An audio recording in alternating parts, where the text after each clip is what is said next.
watching the screen, making sure. And I just tried to top and found a way around the rut, and it worked. And All right, I believe we're live now. I had some difficulties with the other stream. All right, let me.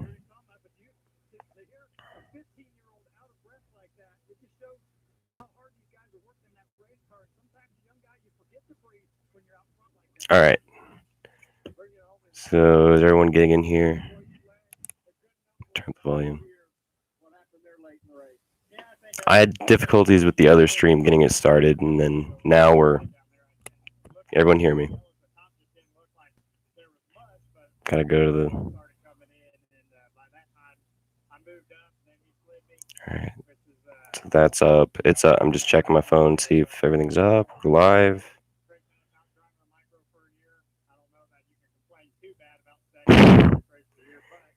All right, we had the stream up, and then it would not go for some reason. So now I had to start a second one. So hopefully people just go direct to this one, check out the channel, and make their way over here. So now we got 12, a little later than I thought. 8:30 now. So the MavTV coverage is starting. Can everyone hear me? That's the number one thing I'm worried about. I don't want to play it because then it'll echo and it'll be annoying. Wasn't anticipating being late here, but I guess we're going on the run. So far today, we've had the O to the D main so far, and some big names had their races today, and so far they're out. So just catch up with the day, because right now the C main's going to happen. James Davison finished 9th in the M, didn't advance. Santino Ferrucci 7th in the K, did not advance. Connor Daly 9th in the H. Kyle O'Gara 7th. Cale Conley in the Cale Conley actually started in the E, and then he started in the I and went to the E. Carson Elledge didn't make it through in the E. Cole Bodine in the E. Zeb Wise, Parker Price Miller, Dave Darlin, and then Ryan Newman. Oh, and Corey Cruzman didn't make it. If I turn it on the TV, we'll get a copyright. So why would I do that?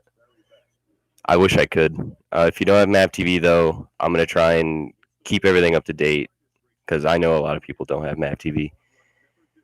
I can't live stream the race.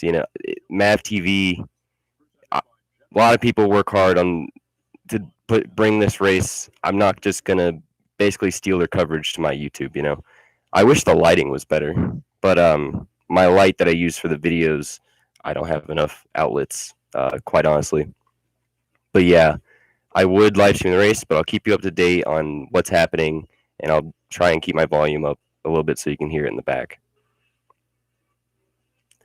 Got 28 people in here. That's good. Yeah, but like I said, I would turn to the TV. I think that's what a lot of people think this is, but I'm really the only independent person that's been doing Chili Bowl content, so it's like, to stream it to YouTube, that would be illegal.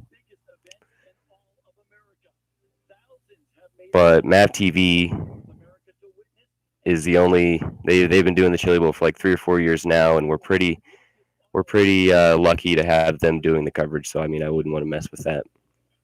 But the C main's about to start. It's been like an hour of track prep. Tulsa time 7:30. The opening ceremonies began. And here's our man, Bob Dillner.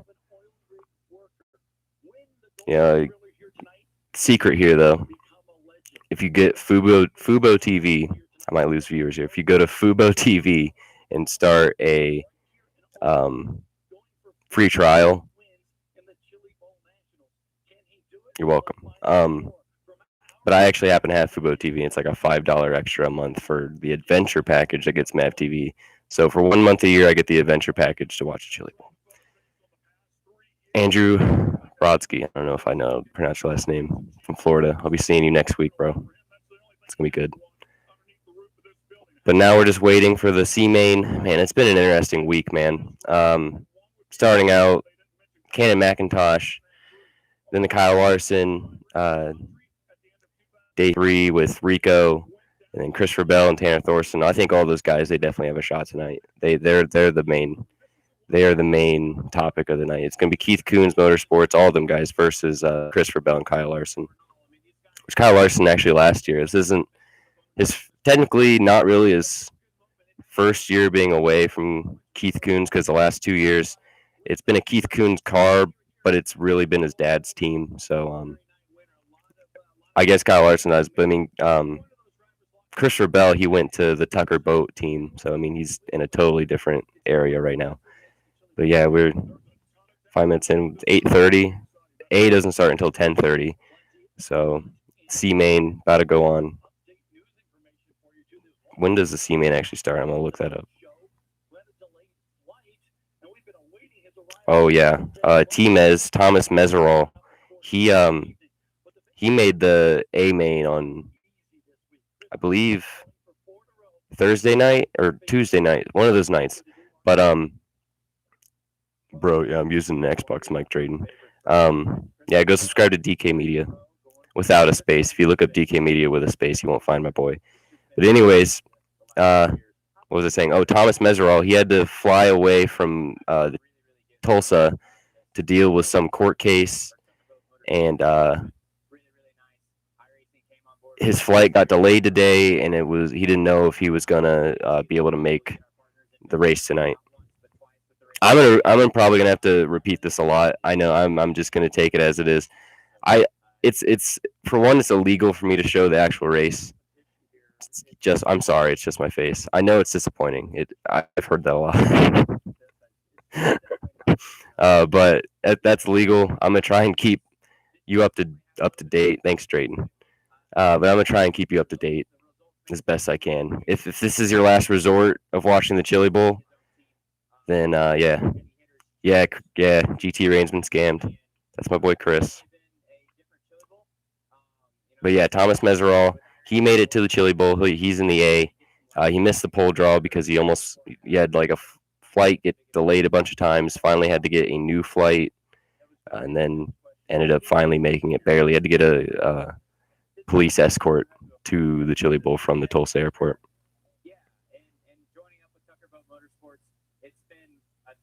Thanks, Drayden. Show the reflection. Well, there you go. That's your loophole right there. I would show it live. I would totally show it live. I think it's a travesty that more people don't get MavTV. I said this earlier. If I lose viewers, then whatever.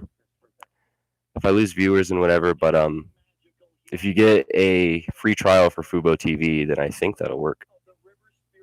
You're welcome.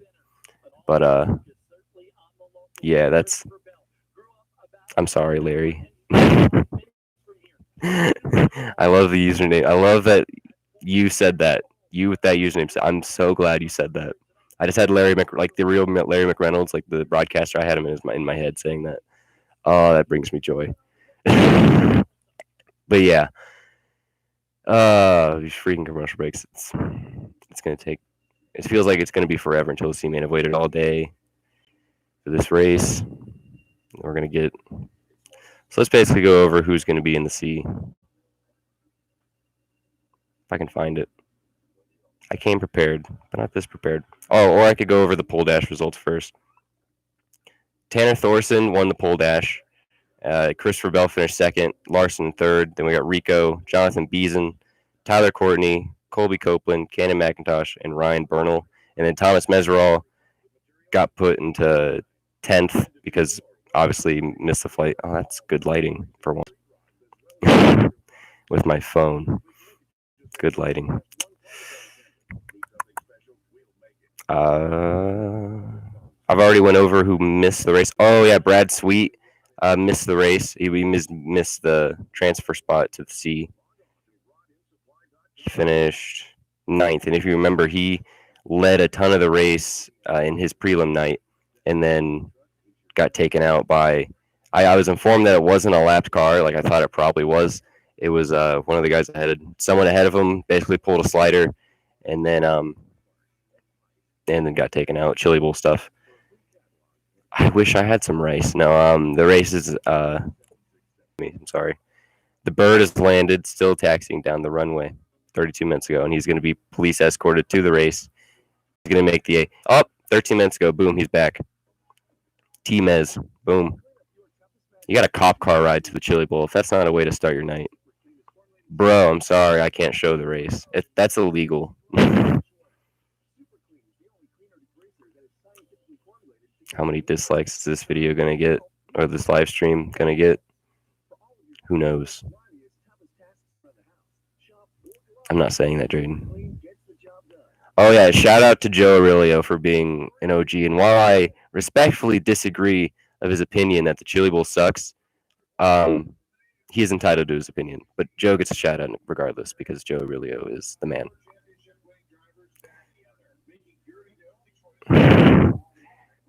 Oh, imagine having to work until 1 a.m. on the night of the Chili Bowl. Imagine that. I'm getting off track. So let's try and find.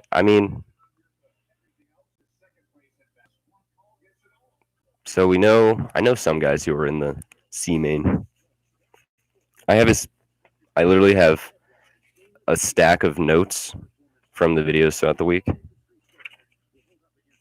Do you literally or figuratively have? Oh, okay.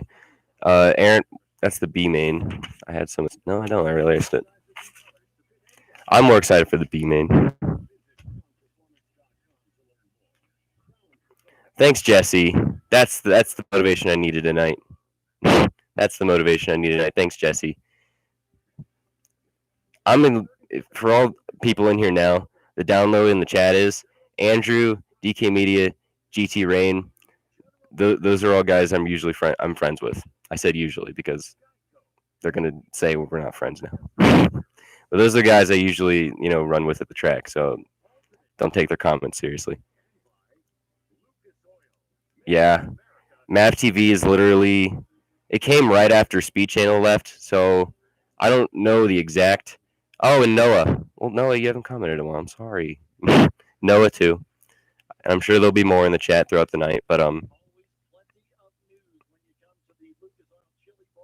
when did we sleep in the same sleeping bag? All right, this is getting off topic. But okay, MavTV was literally what came after Speed Channel got bought by Fox. If you watch it, if you see what's usually on MavTV, it's literally like reruns of Chop Cut Rebuild and stuff. Like it's Speed Vision 2.0. It's pretty cool. Sometimes though, and they've been showing live dirt races or at least tape recorded dirt races because I keep doing this, but they just had All-Star Circuit Champions on there, the reruns, and then they had a couple of things. If you sat in front of me during the Breaker 400, I think I don't remember your Instagram or Twitter, but I remember seeing that you sat in front of me. We all miss Speed.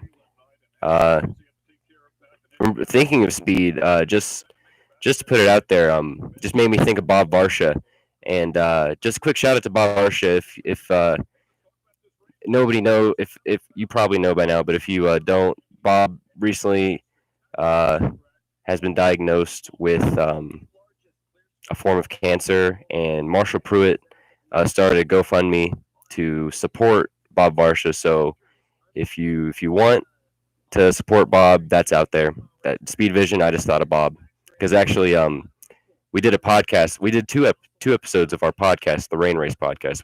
Go check that out, by the way.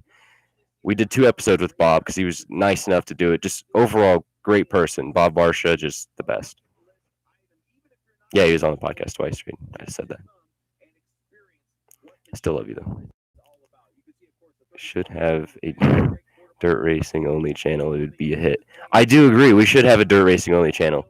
So fun story. My friend Chris, who I do the podcast with, he's from New England, up in the Northeast, and they don't have much dirt racing. So obviously, I'm in Ohio.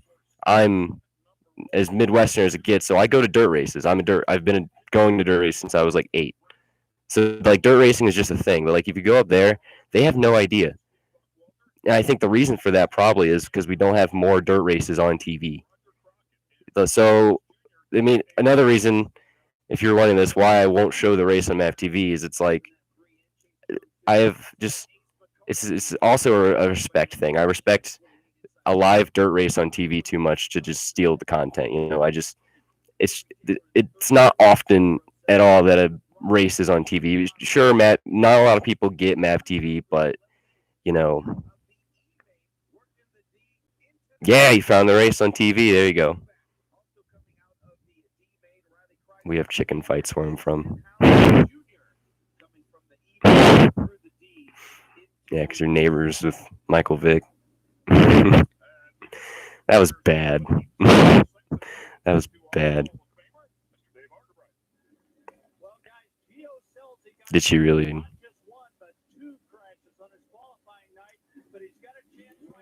DK Media, please elaborate on your chicken fight.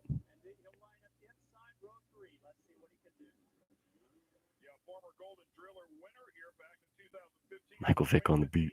We should have an all motorsports channel. It's only motorsports, so there would be IMSA, IndyCar, MotoGP, in the week there are reruns of local dirt track races. Sounds a lot like Speed. Oh, is this the C main going out? But yeah, that sounds a whole lot like Speed Vision. I'm really glad you said MotoGP because not a lot of people. I'm gonna stream. I'm gonna talk about the race. I'm gonna try and keep you informed on what's happening. If you can't get MavTV, if you just have no way of watching the race and this is your last resort, is hearing about it, I'm gonna try and keep you informed.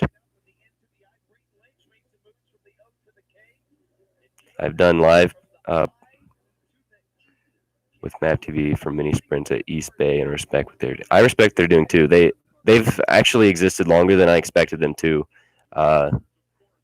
No discredit to them, but obviously, not a lot of people have it, and just this is the fact they've been able to keep it going this long. I mean, I think for a short time I heard that they were going under, and it was really making me sad. But I guess it's not the case. I don't know a whole lot about it, so they did have, when they first came out, they had the Dave Despain show. So Wind Tunnel basically kind of sort of moved. It's kind of like when Letterman retired and then he had a Netflix show. That's kind of what Dave Despain did. He had the Wind Tunnel, and then when Speed went missing, he had a show on MavTV that was like kind of the same but different. We need to do a video on BBC Raceway Drayton. Nobody understands. Nobody gets it. We need to do it.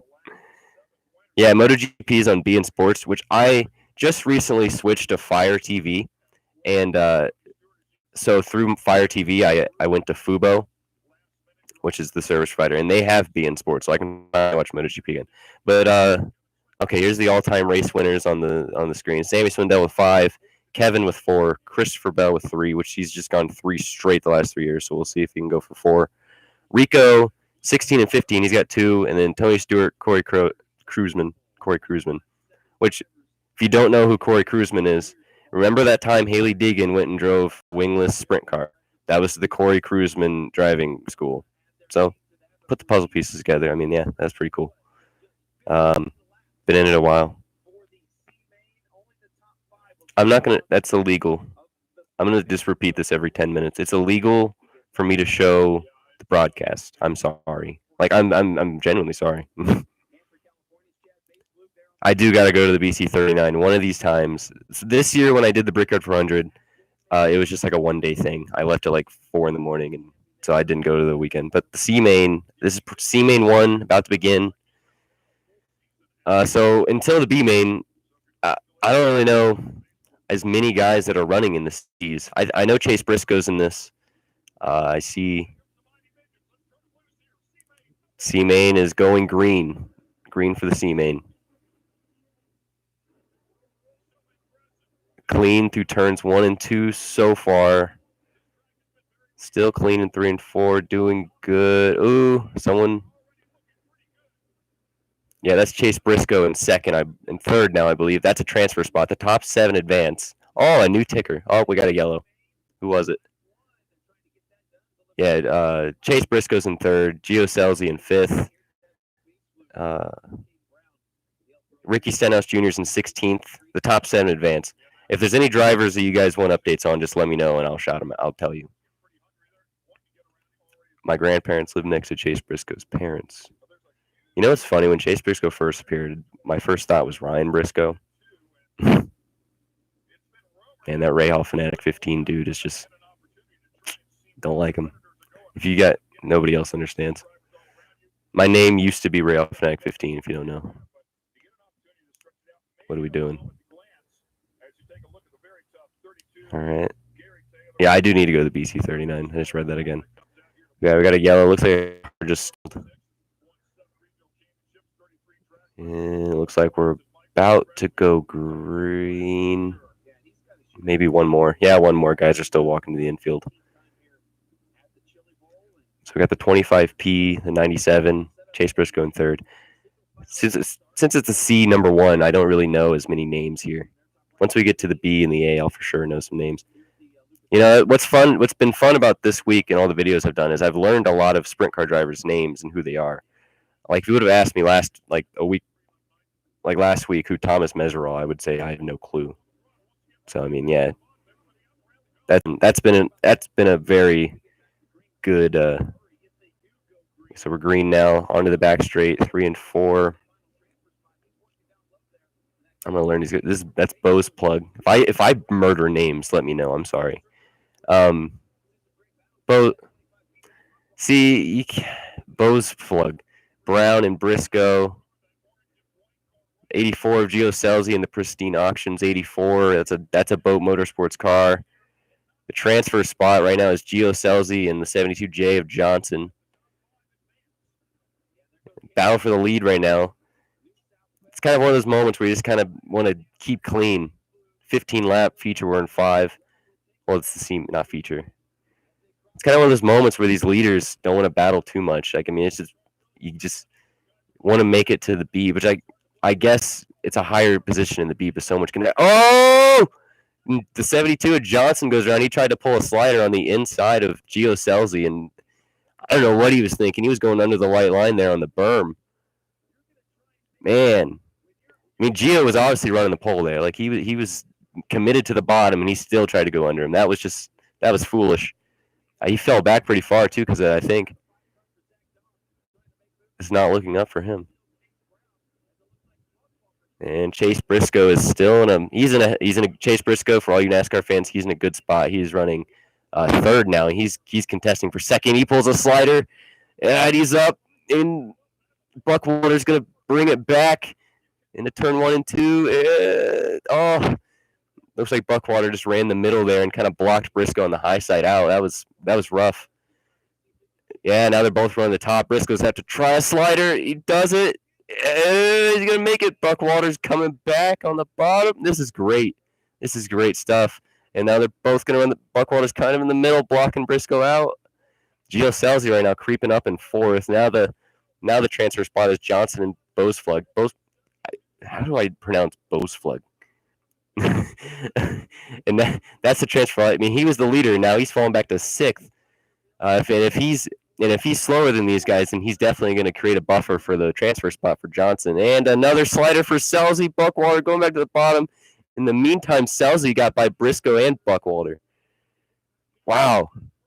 Gio Selzy, man. How old is he? Like 18 now? Wow. Now Brown in the 97W is going to take the white flag. Final lap. Buckwater, Briscoe, Johnson, 3rd, 4th, and 5th right now. And Briscoe is going to throw a slider, and Briscoe got 4th. Briscoe got 3rd. I mean, Buckwater in 4th and Johnson in 5th. Those are the transfer spots. Ricky Stenhouse Jr. does not advance. He is in 17th. He had a miraculous drive in his first main night. He made up like 13 spots, finished 5th on like the final lap. It was good stuff. And his night is over now. So some heavy hitters going out tonight. Ryan Newman is gone. Brad Sweet is gone. And Brad Sweet, to me, that's just upsetting because he was in a really good spot to actually make it to the A on his prelim night. And, he got taken out that night, ended up DNFing. But still, he was in the A for that night, so he was still in, like, the D. And, just got caught out again. 2 nights of bad luck. The A main is 55 laps. It used to be 50 laps. They changed it to 55 because it was the number of someone. Base fluke. Thank you. Base fluke. See, you can't even be mad about that one. Look at the spelling on that. You expect me to like. The thing about the Chili Bowl too is, I mentioned this like 15 minutes ago, that I'm from Ohio, so all of my dirt racing I've seen comes from Attica Speedway in Wayne County. So like, and then I went to like the Hoosier 100 and stuff. I follow USAC and stuff. So it's like the Midwest guys. I know I got them, but yeah, some of these like the Australians and New Zealanders and stuff, and then like the West Coast guys. I don't know a lot of them. I don't know much of them, but I'm learning. That's been the awesome part about this whole Chili Bowl week and doing this videos is I'm learning more about it to hopefully do more content on dirt racing. All right. So now that we're under commercial, let's just figure out set up a mirror. Dude, I don't have a mirror though. I really don't. I'm sorry. All right. All right. So Formula E Chili Bowl. Andrew, get out. Formula E over the Chili Bowl. I can just see most of you watching this laughing now. Just mute the TV and listen to this. Thank you. It's gonna get even better because the B main I'll actually know some names. I'll be able to. I didn't really want to like commentate the race, but that's probably what it's gonna become. Like, because I don't want to just. Do you want to watch me sit here and look at the TV in silence? Like, so I guess that's what this is becoming. Are you racing in the Challenge Cup Series this year? So, I'm not racing. It's actually sad. I made that face. I'm not racing in the Challenge Cup Series, nor is the Pocono event happening. So I probably won't be able to drive the car. But if something happens where I can get some funding to drive the car for like Mid-Ohio or something, because there is a second car. And I know David really wants to race Challenge Cup. It's a fun series. It's pretty cheap. The Formula Vs, if people don't watching know, Formula V is basically it's kind of a vintage series. It's with an old Volkswagen engine. I mean, it's cheap. That's what you get out of it. It's cheap. Like a 4-speed transmission and second gear is useless. I put a video on my channel of me driving it at Pocono, and yeah, I mean they're crazy fun cars to drive. Like they're interesting for sure. It's a handful. Not a lot of padding in the seat. You're literally sitting on top of the gas tank or the bag. It's like a carbon fiber bag. It's awesome. It's awesome. Are they done cooking the chili yet? I was gonna have chili tonight, but it didn't happen. So you just reminded me of chili, and I'm sad. Thanks, Jesse. Dude, Jesse, I like you. You're just all the positive vibes. It's great. My dad almost went to the main in 2007. He spun the last corner of the last lap. What was his name? Did I miss that? That's awesome.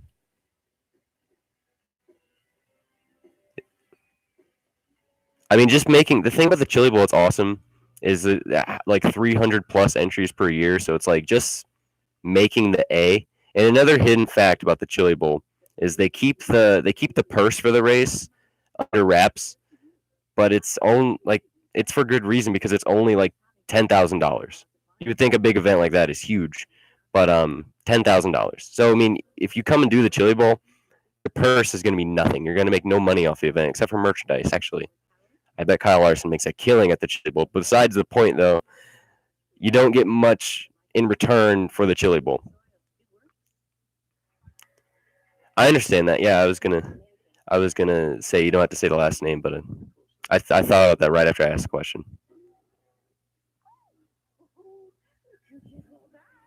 But yeah, that's really cool. I honestly, bucket list thing for me is one to run dirt. I want to race dirt. If you people watching, I race. I've raced go-karts. So it's when you're just talking to people, it's hard to say that without sounding silly, but I've run. I mean, I have some videos on the channel: 125 shifter, 250 supercarts, my 100cc Yamaha KT100 motor. I have all three of those, and I've raced road racing, sprint racing, which road racing is kart racing on the big track. So I've raced at Mid-Ohio Daytona.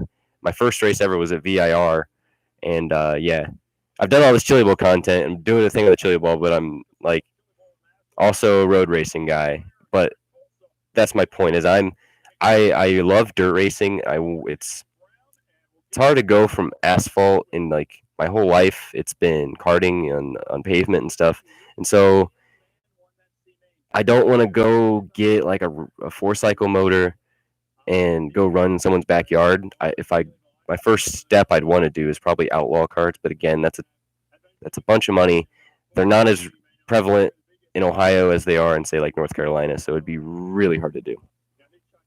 But yeah, that would be my main goal. Like 305 sprint cars are a big thing here, and they're so cheap. Micro sprint racing, yeah. A friend of ours, Jaron, he has a friend that does micro sprints, and those are pretty cool. But I'd have to find micro sprints in Ohio, or I'd have to travel to Indiana to race. Who knows? But then, like I said, like I do all this karting stuff, and I don't want to quit that, you know. So then it's like you have all this, you're trying to put all this funding into karting, but then you have this ambition to go dirt racing, and it's like, oh, where do you find? How do I do everything, right? And you try to find sponsors. I guarantee so many of you know how hard that is. And then, and I'm partnered with David Land in the karting side. If any of you know who David Land is, it's funny as I've explained this to a bunch of people. If you watch his karting video, I'm Cuthbertson Racing. I was working one day and I just met a random race fan, and he said he knew who David Land was. He mentioned him. I was like, so you know who I am? And he said no. I'm like, great, great. But yeah. Even with someone like David Land, with all the publicity and all the subs, it's still so hard to get sponsors. Like it is what it is. Let's get back into the Chili Bowl. Commercial breaks. Got to find something to talk about, right? Where can you go to watch Chili Bowl? It's on MavTV right now. If I lose subs by saying this, if I lose viewers by saying this, I'm sorry. Why did I say sorry? I don't. It's whatever. But if you go to Fubo TV, you should be able to get a trial and watch it. So you're welcome. But I can't. I'm going to say this again. Just people wondering, I can't live stream the race. That's illegal. And I have too much respect for the people doing this broadcast to just, steal their content, steal their action. But my goal is, hopefully you're already watching the race. I have two goals here. Hopefully if you're watching the race, we can talk about the race and, kind of expand on what's happening and stuff. Or if you have no way to watch the race at all, hopefully I can keep you up to date, and this is like your last resort to watching it. So, how did I get tickets in the Holman Terrace Club for the Brickyard? That's a good question that I can't tell you for reasons that I could possibly get in trouble. So, it's a good story. Maybe DM me sometime. I should come to Florida for Speed Weeks in February. Lots of dirt racing for 2 weeks. So I know. So Andrew Brodsky, if you're still here and you're listening, yeah. See, you just said yes, you should. Andrew, do you go to any of the dirt races at Volusia? I think I've harped on you for this a lot, but every year the Florida during Speed Weeks, that's one of the reasons I want to go to the Daytona 500 is so I can experience all the dirt racing. Like this year during the month of May, which GT Rain is going to be going to, so we're going to be doing lots of content with him, having lots of fun. We're going to be going to a lot of dirt races during the month of May. It's just kind of like extracurricular activities to do after practice days and stuff. So, I mean, it's like the dirt racing is prevalent and during those huge events. And it's awesome. But I would go to Speed Weeks. I would think about it, but not this year because I've mentioned this at the end of a couple of my videos if you've seen them. But next week, I will be at the Rolex 24 with David Land. I will be his cameraman. All right. That's a proud moment, cameraman, right? But yeah, okay. So we're getting ready for the B main. So this is exciting. It's all coming down to this. This is one of two races left in the Chili Bowl to make it to the A main, to the big event. 7 transfer. I believe it's 20 laps. Let me get my other sheet and make sure I don't miss the start. Here we go. Yeah. So I got my little sheet. I created all so I know how long they advance. So 7 out of 20 advance, and I'm pretty sure it's still 10 laps. No, it's probably 20 laps. So this one's probably 20 laps, and it might have a time limit on it too. But yeah, 7 advance, 20 cars in the race. Where's the soup at? All right, let's go. We're going green. And let's see. They're clean through turn 1. Hop in on the curb. Hop in on the. All right. Restart, resume. Let's go. Lap 1 clean. Alex Bowman sitting in 4th here. Down the back straight, still clean. Jerry Coons Jr. leading. Swanson in 3rd. Bowman in 3rd. That's Tanner Berryhill in the 91B in 6th. J.J. Yaley in the 2G in 7th, the final transfer spot. Let's look down the field. Brady Bacon in 18th. Sam Hafertape Jr. in 13th. If there's anybody that you want an update on, comment. Oh, no! We got a wreck in, I believe, turn 3. Jesse Caldwell in that awesome A.J. Foyt throwback. Hate it for them. They got in that huge wreck earlier in the week where the car literally flipped on top of another car, and they had to straighten out the chassis and everything, and they had to. I hate that. They made it from like the D. Dang. Oh yeah, he was on the top. Just usual stuff. Got hooked on the top. Got slowed up. Banged it sideways. Got ran into somebody else because if you the thing about it is you'll see a lot of guys run into each other because if you keep rolling, you're able to resume your position. If you come to a stop, then you lose your spot. So you'll see guys during these wrecks try and move forward because if they stop, then they're screwed. He didn't go over. So basically, like the 91 was on top of the inside curb, and that huge curb on the inside, and the 14, dude, Jesse Caldwell, the AJ Foyt throwback I was talking about, he was literally riding the bottom and just got caught up in it. So because the guy came from the top down bottom during the wreck, and he just totally got caught up in that. Yeah, Brady Bacon, wine me, dine me, 69 me. Let's go, Brady Bacon, Macho Man. He's sitting like 18th right now, 16th. But the thing about the Chili Bowl is no matter how far back you are, you get a couple yellows. You catch the right way, you could still make it. Anything's possible. That goes for the A too. So we're in B number 1. I just lost train of thought because I was looking at this. If you hashtag MavTV, hashtag Chili Bowl 2020, and you like post your seat and it's like my goofy ass, you should definitely do that and see if we can make it. Oh yeah, okay. I'll respond to that after the stream. I might look at my Instagram a little bit. Gio Selzy is in B2, I believe, because we watched. This is not the B. My bad. I messed up. He's in B number 1. I messed up big. That's a big oopsie. This is C main number 2. That's a huge oopsie. Man, I suck. Alex Bowman here. Anyways, Alex Bowman in the 3rd. Huge, big slide. That was a tiny slider. That was a little slider. Alex Bowman here sitting in 3rd. We got Tanner Berryhill in the Not Obiker Racing entry. Anybody get that reference? He's sitting in the 91B in 6th, the second to last transfer spot. He looks pretty clean. Somebody just got really loose off the cushion there, and it's a yellow, so you know that it didn't go well for him. Yeah, that's him right there. Okay, so what the hell happened? Dude, you got to drive a midget? I'm so jealous. I don't think it costs money to sign into the app. I can't show the race, unfortunately, because that's illegal. I wish I could. If you go to Fubo, okay, Sage Karam. If you go to Fubo TV and get a free trial, I believe you should be able to watch MavTV. That's my advice. I don't believe it costs money though to just do because it'd be a free trial. So if you log in and then it's a free trial. Is this really Sage Karam? If so, that's awesome.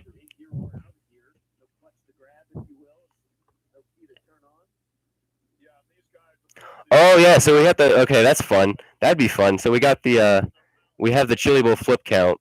So for this stream, let's start the. How many times can I say that I can't show the stream because it's illegal? Yeah, I'm sorry. If I could show the stream, I have too much respect for the guys who make MavTV happen, though. So.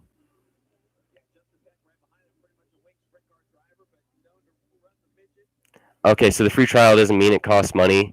You just have to you just have to remember to cancel the free trial. But we're back green. Alex Bowman still sitting in third, so he could transfer to the B. That's Jerry Coons Jr. leading in the 25. Peck, dude, I know his first name. I just can't think of it right now. Tanner Berryhill in the 91B, back to fifth. Man, huge slider.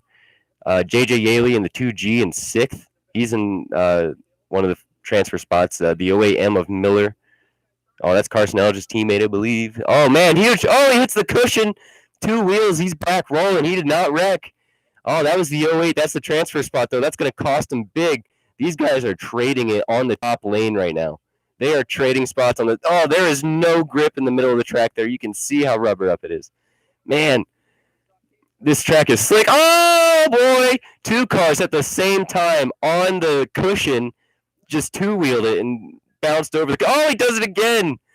Man, that cushion is gnarly right now. They are not liking that.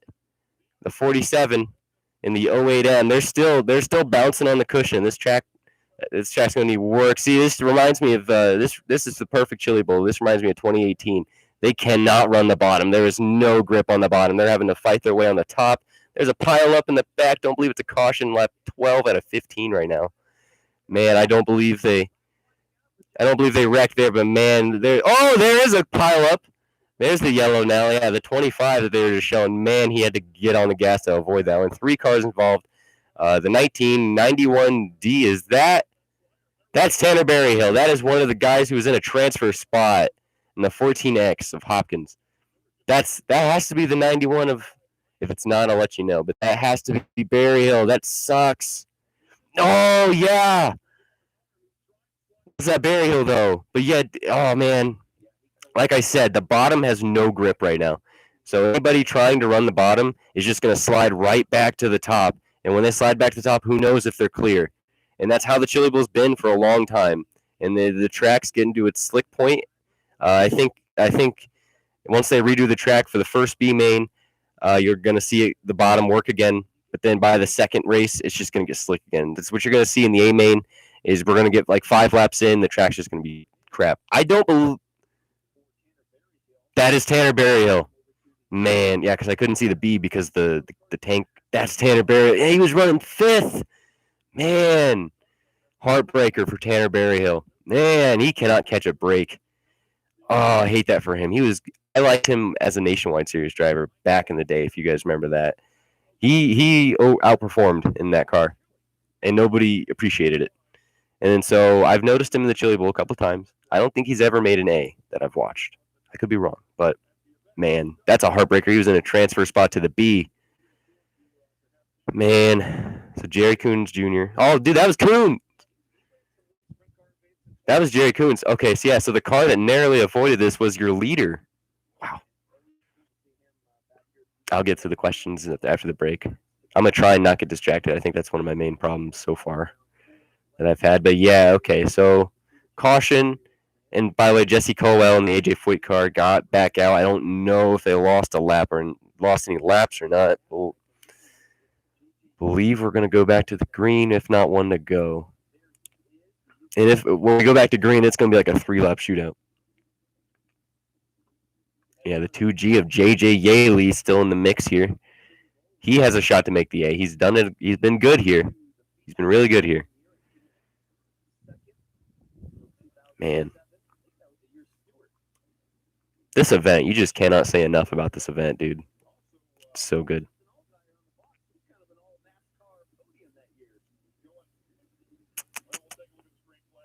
Yeah. That was Jerry Coons Jr. He narrowly missed that pile up. I'm gonna try and angle it. Narrowly missed that pile up.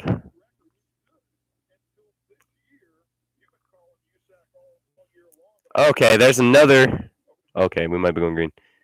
Buy a subscription to Tiki Live. It's like $5.99. Boom. All right, here we go. Back to green. Jerry Coons Jr. Peck in second. Alex Bowman in third. That's Alex Bowman's own car. Him and C.J. Leary. They do it. Yeah, not many people probably know Alex Bowman does this race. But, man, 3 to go. I believe that was coming to 2 to go, or it is 3 to go. The transfer spot right now between Guarini and Harris. Man, huge battle for the third spot right now. Third, fourth, and fifth all going at it. Yeah, the bottom has no grip. Oh, J.J. Yaley just slid up in front of 73T of Swanson, and that almost caused a wreck. Dang. Okay, it's MavTV. If it's not on the app, then I led you in the wrong direction. I'm sorry. Because Tiki Live $5.99, I guess.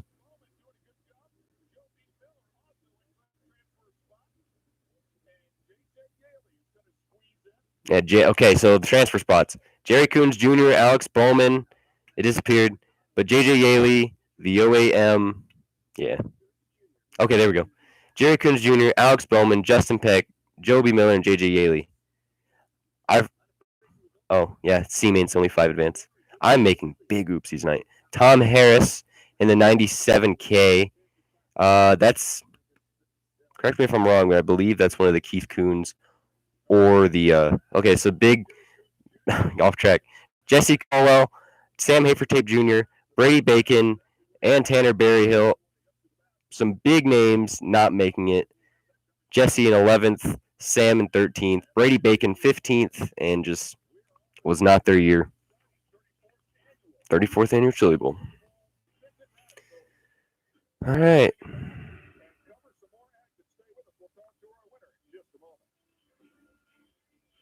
How long do I have to cancel the free trial? Well, it's monthly, so just before the next payment. So the next month. I'm pretty old school. Well, I just bet my creative racing high-tech system, it'll be a whole lot more precise than that thing right there and save you a whole lot of time you want to see. You're on. Do you guys think that was that really Sage Karam? That'd be cool.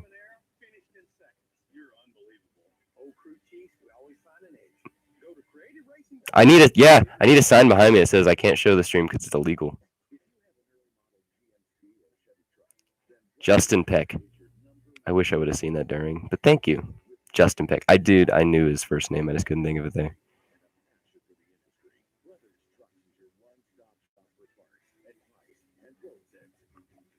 If you're going to an IMSA race at Mid-Ohio, I actually live 15 minutes from Mid-Ohio. That's my home track. I'm there all the time. You should sit everywhere. Just take the time during the race to walk around the track and enjoy every portion of the track. That is my best advice. I'm pretty sure any big road course like that, I'm pretty sure anybody would give you the same advice. How much longer will it? Oh no, it will not be over soon. Oh no, the A main doesn't begin until 10:30, and this thing, yeah, we're gonna be on here a while, boys. Okay, Xfinity on the IMS road course. I could see it coming. I don't hate it nor love it. It's all right. I have no feeling towards it. I'll probably go, but I'll probably still go. I don't hate it nor love it.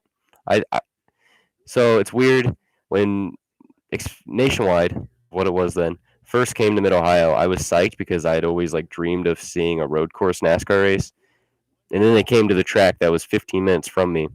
So it's that's like dream come true right there. So to be able to go to 2 road course NASCAR races, that's I think that's okay. That's my one plus side of it. But I don't hate it nor love it. It's gonna be an okay race.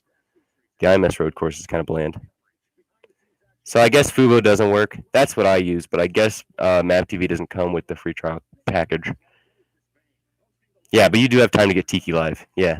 So Tiki Live, $5.99. My friend Jacob just put that out there. So that's a good idea if you guys want to watch. And then if you do end up watching, I still encourage you to stay on the stream and let's just talk about the Chili Bowl. What do I think of Tony Stewart? He's a good dude with a bad rap for some things that were out of his control, I believe. And I've met him a couple times at dirt races, dude. And he's just like, people don't like him, but I think the reason is his personality is not fit for what he ended up being really good at. Like his personality is not for like media, for the fans, for anything like that. His personality is for like racing, and I don't blame him. That makes me like him more, actually. But I mean, he does have to understand that without the fans there'd be nothing, and all that stuff.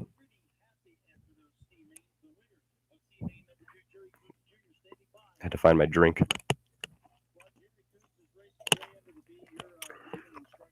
Needed that. But still don't see the soup though. Is chili a soup though? Is it? Do you consider chili to be a soup? Who are you? Then what is chili though? I really have to think about this. Yeah.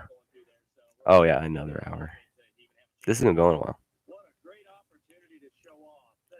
Yeah, Maddie DiBenedetto is going to be at the test on Wednesday. Wednesday is going to be the day I leave for the Rolex. So,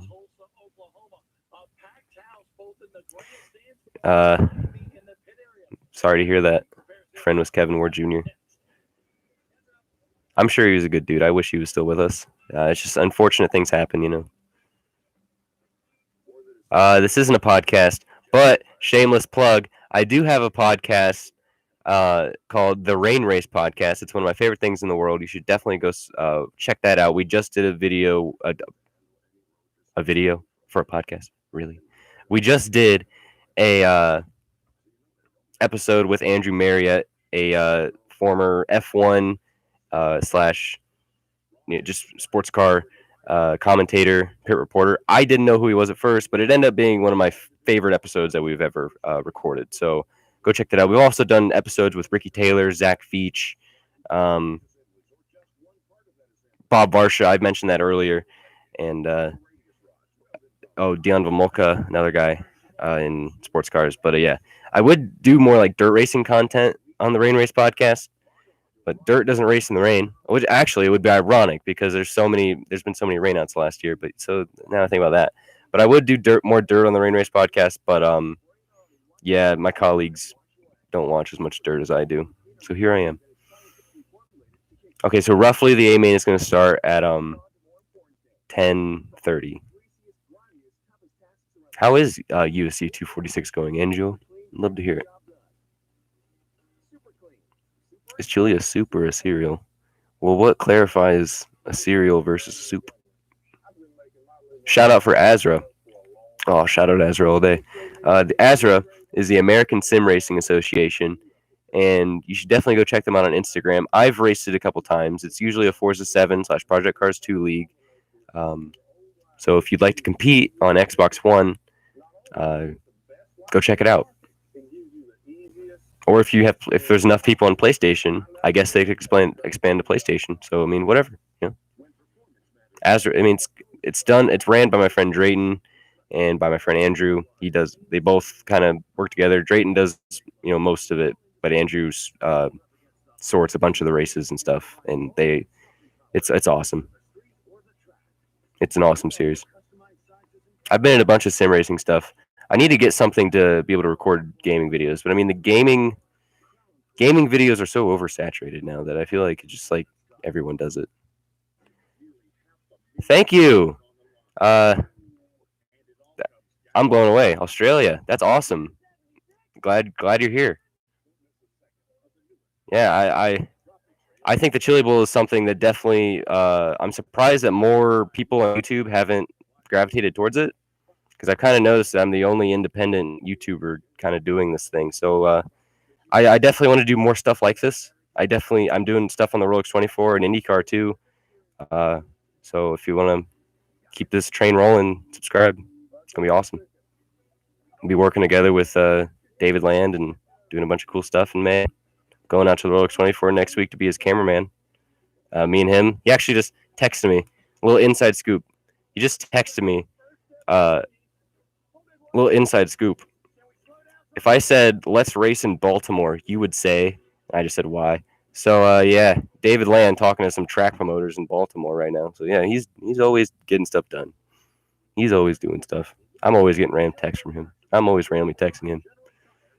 It's back and forth all the time. His go-kart's in my garage right now. I should probably go clean it or something. It's been sitting there collecting cobwebs. But I am filming for him, so I don't need to go clean his cart. They are all talking about chicken noodle soup. Can we have the chicken noodle soup bowl? What? I don't know why I thought it was so funny. It really wasn't that funny.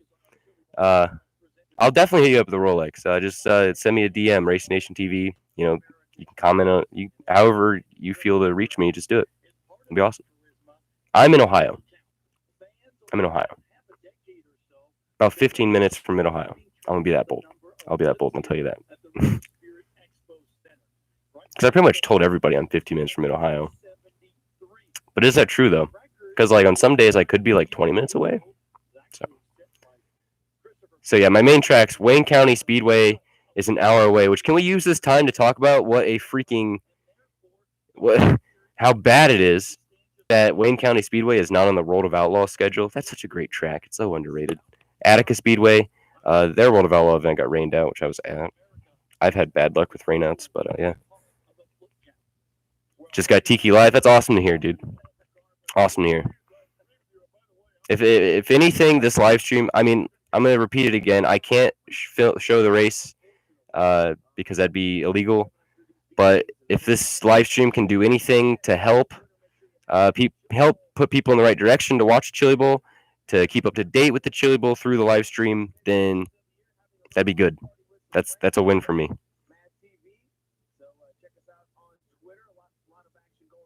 What's Blaney's track? I've been to Eldora too. I go there for the truck race every year. And I tried to make it out to the Four Crown Nationals, but I was racing in Pittsburgh. I was about to say, I'm not a Bengals fan. I was about to say, actually worse, I'm a Browns fan, but is it really worse to be a Browns fan right now? So.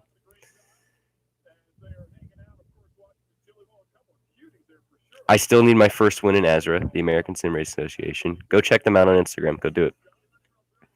Next time I do a stream, I'm definitely going to try. I'm doing this on so through these videos and through the weeks through the Chili Bowl, I've been filming on my iPhone 8. At least I have a tripod. Like I'm a little prepared. But I'm filming this on my girlfriend's Chromebook right now. That's how this is going. I don't have 1,000 subs, so I can't live stream on mobile. So I had to figure it out somehow because I really wanted to live stream this and try and do this to help grow the channel and just have a fun time. You know, this has been fun. I want to live stream more now if we can get people in. You know, but let's for instance, the Bathurst 12 hours coming up. What if we did another one of these? But then again, the Bathurst 12 hour is live streamed on YouTube. Like, you don't have to have MavTV. So I guess people wouldn't show up, but you know, if I can do more live streams like this, it'd be so much fun.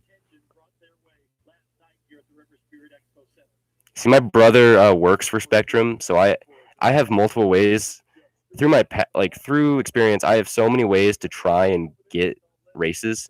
My brother works for Spectrum, so I have his Spectrum password to try and see if I can get the race through there.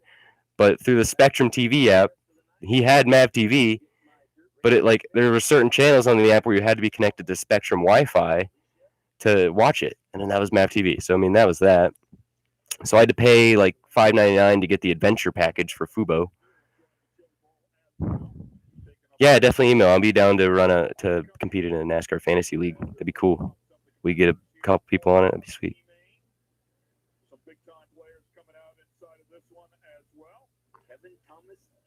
Yeah. Here,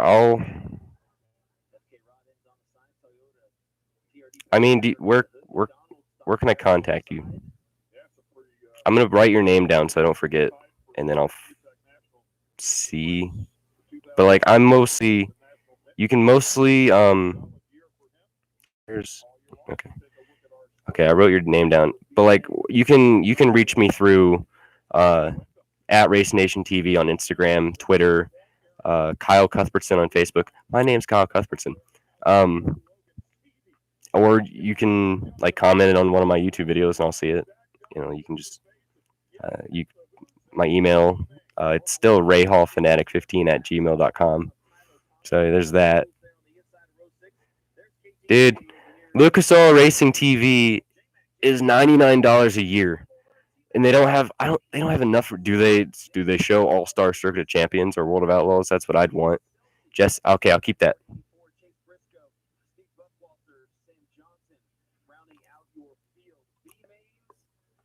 I'll save that.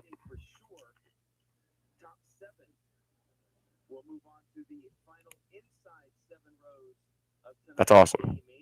Yeah, see you at the Rolex. Definitely. I'll be doing at the Rolex. I'll be hopefully filming some stuff. I want to get an interview with Haley Deegan. I think that'd be really cool. I want to do some like pure sound videos, do stuff like that for the different days. And I want to do what else? Oh, I also do a bit of photography. My photography Instagram is RNTV Photography. Not that anyone cares. I did 2 years of media communications through a tech school, so I got to learn photography. I did a bit of racing photography before that, but then I really got to learn the settings and how to do it and how to use Lightroom to edit. And I think I do okay. Like I said, I mean, through, like how I'm live streaming on a Chromebook. Like I don't have a Canon 80D and a giant lens, but I have a Canon T3, and sometimes my brother lets me borrow his T6 and like a 500mm lens, and I can work with that. I have Lightroom, so actually I don't even pay for Lightroom. I'm like still using it from my school, and I graduated, so I'm doing with what I can. Hopefully this can grow. I would show you the race, but it's illegal to show the race through a stream. But I would do it illegally, but I don't want to make anybody at MavTV mad. I'll say that. Yep. Yeah, I'll shoot you an email sometime. I'll do that. I'll save yours too. But yeah, so the B main, they're pushing them out right now. We're gonna get back into racing again. I kind of enjoy these breaks here where we can talk about stuff. It's fun. Just writing down an email right now. Yeah, I run a podcast called the Rain Race Podcast. Go follow them. Go follow us on Twitter. I'm trying to do more stuff on there and try and do stuff. I'm also trying to do stuff on my Instagram, Race Nation TV. I've had my Instagram since 2014. It grew to like 2,230 followers, and it's just kind of like depleted since then. So because that Instagram algorithm changes a ton, and it's just hard to keep up with. But I mean, to put in perspective, most people would look at like 50 viewers in a live stream and be like, oh, that's not a lot. But to me right now, like that's huge. This is huge. This is huge. This is pretty fun. So we're about to get into the Chili Bowl right now. Well, we've been in the Chili Bowl. I don't even know what I'm saying. No way. Mike MF Miller, the trucker. I'm Facebook friends with you, dude. Yes. Subscribe. Yes. Mike Miller, dude. Love your videos on Facebook. Yes. I'm just happy I recognize it. Like, that's awesome. That's like, that's sweet. That's a cool dude. Mike Miller. Go like, it's Tony Stewart ran. Go check him out. That's awesome. I think if GT Rain's still watching, you remember that video too. That was awesome.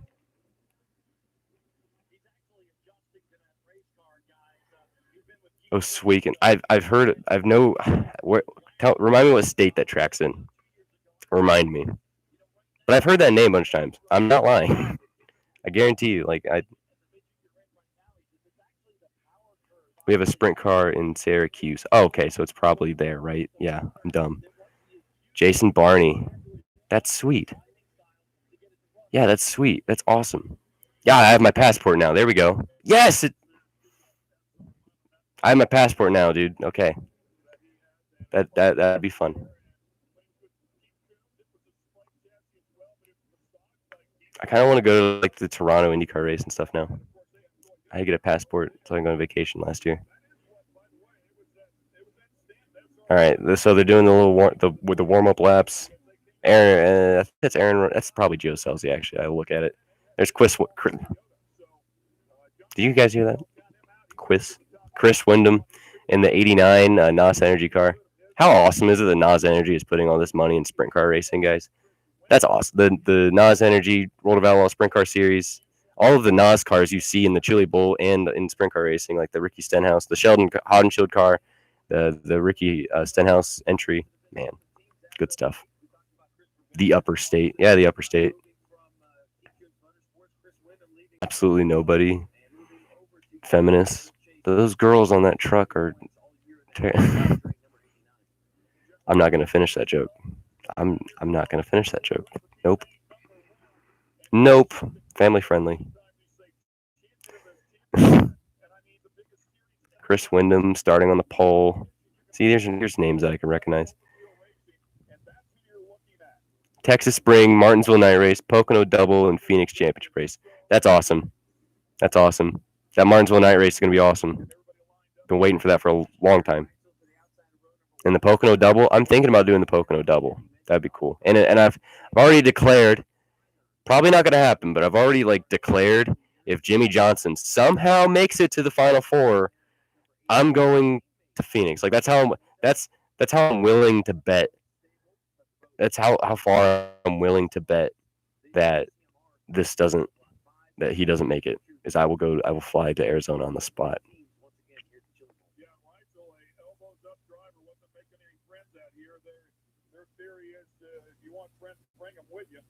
Rolex for the win. Yeah. You've got Rico. We'll see who I've got. Before the A-Main, we'll make picks. Okay, anybody who can comment your picks before the A-Main. We'll get this all together. So we got Larson and Rico so far. Drayton. You can tell my friends don't pay attention to sprint car racing. I'm trying to get them involved, though. That is Aaron Reitzel. This is going to be a good race. If you didn't catch the Aaron Reitzel versus Trey Martram dispute, you missed some entertaining banter. We're going green. Chris Windom to the lead. Aaron Reitzel following him in second. That's Logan Seavey. Almost said Sammy. That's Logan Seavey sitting third. Logan Seavey to second ahead of Reitzel. I've watched Aaron. Oh, we got a spinner. Oh, and a pile up. Did not flip over. Does not contribute to the flip count. That is Gio Stelzy and White. Yep, Gio Stelzy caught up in another one. Buddy Kofoid. Heck yeah. I don't know if you saw my video the other day, Thursday, when Buddy finished third, but I probably put 3 or 4 minutes into Buddy Kofoid. Be awesome if you can in McIntosh on the podium. But if somebody younger than me, because I'm 18, if somebody younger than me finished on the podium, then what am I doing with my life? Right? But yeah, someone just got turned around, back end over the cushion. Yeah, Gio Stelzy got caught up in that. That's not good. That sucks. Really got to hate it for Gio or Giovanni. But yeah, we got Chris Windom P1, Logan Seavey P2, Aaron Reitzel P3. And then we got the 7. Don't know if that's a number, if that's a letter next to that or not. Then we got the 7. Yeah, DK Media with the new video, how to pronounce drivers' names. Go subscribe to DK Media, guys. Go do it. He's the best at graphic design I have ever seen in my life. And pretty good at video editing my I can't speak. Pretty good at video editing as well. Cannot speak. I need water after that. So we're getting the 1 to go.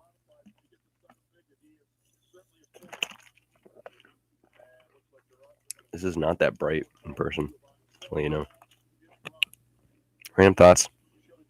Canon sent my young boy a t-shirt. That's amazing. I love it when drivers do that type of stuff. I remember when I was a kid and I used to go to Mid-Ohio and drivers give me stuff. Now they just look at me like I'm a weirdo. Good times. Good back in the day when I was a little kid. Chris Wyndham, P1 still. Back to the restart. Logan Seavey and another pile up. Almost a flip. Darren Pittman, almost a flip. That doesn't count in the flip count. Darren Pittman is involved. This could be the end of his chili bowl. Yep, I see the left front. The left front. I just heard it was a radius bar. I don't know much about midgets. It's a radius bar. Darren Pittman. I said that too. I don't know much mechanical side, I guess. Oh yeah, that's a decent sized pile up, and Darren Pittman got the worst of it. That could be the end of his run. Darren Pittman, this could be the end. But yeah, the 39 of Logan Seavey. Logan Seavey, another driver that we haven't really talked about that's not with Keith Kunz Motorsports.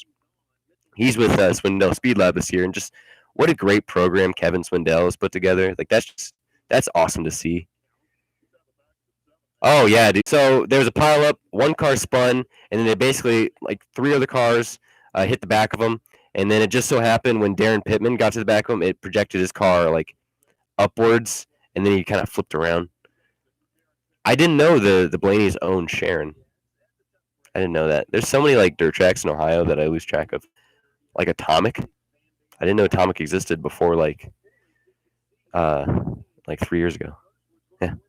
And then I went to Waynesfield randomly once. I don't know why I did that. If you've ever been to Waynesfield, dude, Waynesfield's like literally in the middle of a cornfield. There's like this barn right here and just corn. And to get there, it's literally like 30 cornfields. I race go-karts. It's hard to say that without sounding silly. But I race 125 shifters. I've done the USAC Battle of the Brickyard. If you've ever heard of David Land, I was the guy who ran his team. I run a 250 supercart, Yamaha K200 on big tracks and little sprint tracks. For instance, USAC Battle of the Brickyard would be considered a sprint track, where it's a go-kart track. Road racing side, I race at Mid-Ohio. I've raced at Mid-Ohio, Daytona, VIR, and where else? Like Baton, Pittsburgh International Speedway stuff, Speedway International Race Complex, stuff like that. So yeah, it's cool stuff. Honestly, road racing doesn't get as much exposure. The race starts at 10:30. Right now, the B main number 1 is happening. And what will you do? I'll get into that. It feels like it's going to be a long answer, Drayden. Central time. So I'm Eastern time. Well, that'd be 9:30, wouldn't it? Because right now for you, isn't it 8:42? Yeah, so it'd probably be 9:30. Because if it's 10:30 for me. Oh, yeah, but we're in B main number 1, so all we have to go is B main number 2, and then we're into the A. But they're going to probably do a bunch of track work, so we'll have a bunch of time in between then. So, I mean, if you have any just random questions for me, then go at it. Check my phone for a couple seconds. We're up to 266 subscribers. We're back to green. I'll go back to that. Back to green, Chris Wyndham, Logan Seavey, and Aaron Reitzel, still the top 3. They're clean through turn 1, which I believe they had to make them do a single file start, unless it's single file the whole way. But if you guys have ever seen a dirt racing single file start with the cone and the string, it's pretty sweet. Aaron Reitzel trying to come onto Logan Seavey. He's on the bottom. The bottom actually has some grip now. They're able to run it pretty quick. Reitzel to the top, Seavey to the bottom. This is for second spot. Right now, the fight for the transfer spot is Zach Dahm and Spencer Baston. Baston 5th. Justin Allgaier in the 7A is 4th place. Xfinity Series regular. Right now, we got Wyndham leading, Seavey 2nd, Reitzel 3rd, Allgaier 4th, and Baston 5th. And Reitzel is going to take the lead. And, oh, man, he gets a little wobbly on the cushion. Seavey's going to take the lead now. Chris Wyndham going back to 3rd. Seavey and Wyndham on the bottom. Reitzel taking the top. Allgaier taking the bottom behind them all. Logan Seavey still has the lead, and Chris Wyndham going to send it to the top. Going to lose a bunch of time there. Looks like Wyndham's taking back the top. Seavey's still on the bottom, riding the pole as hard as he can now to keep the lead. Looks like Grip is all the way on the berm. Reitzel is making the top work, though. Right now they're showing the transfer spot. I believe. Oh, yeah, it's top 7. So now the transfer spot. Baston 5th, Zach Dahm 6th, and Jason McDougal is 7th. The fight for the last transfer spot is between McDougal, Kevin Thomas Jr., and Chase Briscoe. Right now, Jason McDougal in the 76M has the spot. Kevin Thomas Jr. is in 8th behind him, trying to get him down to 5T. Battle for 7th right now. It is a close battle. They're both riding the bottom. KTJ just can't make it happen. They're going to take the top. I believe that's 1 and 2. These corners look the same. Oh, yeah, that is 1 and 2. They're both riding the bottom of 1 and 2. It looks like McDougal has a slight advantage. Yeah, KTJ just lost a ton of time there. Chase Briscoe riding behind him does not look like he has it. This is becoming a single-lane racetrack. Now the top lane is a preferred place to go. There's no passing. The bottom lane looks – neither lane looks quicker than the other. Now Spencer Basin in the 19B, the Mahindra-sponsored car. They're all riding the top now. We got Baston, Wyndham, Dahm. Oh, and McDougal comes out of nowhere, making his way up to 6th. And now your transfer. Oh, Zach Dahm and Jason McDougal, they're fighting. Oh, Zach Dahm gets a little wiggly on the cushion. Oh, yeah.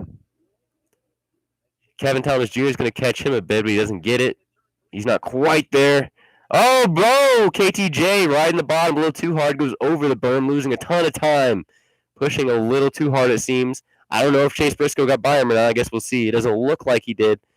But, I mean, this transfer spot for Zach Dahm might be in the bag at this point, but we never know. Oh, boy.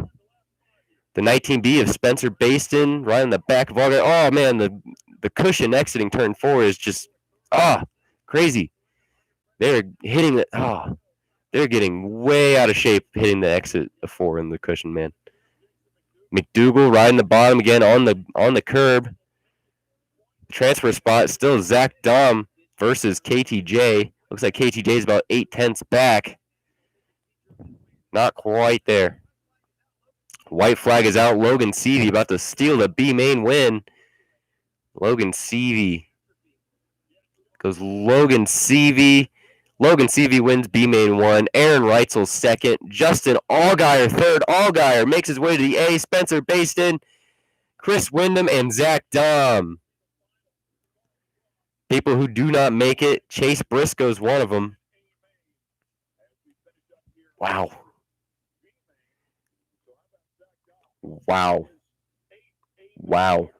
What a B main.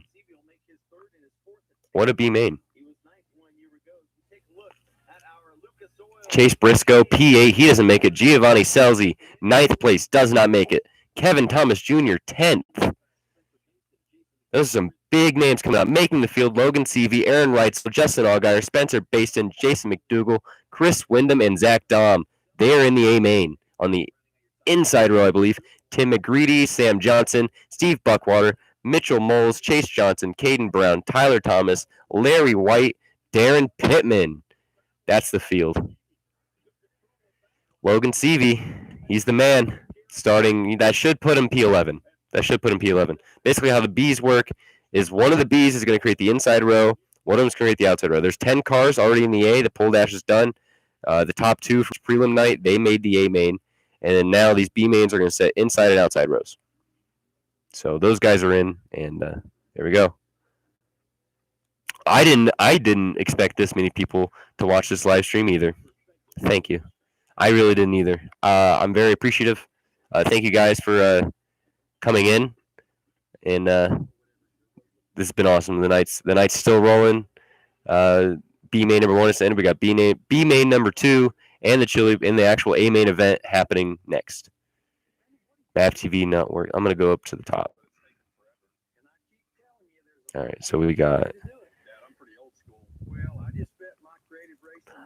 What will you do with the Rolex besides cameraman for David? Will you be doing pure sounds? Maybe some tidies?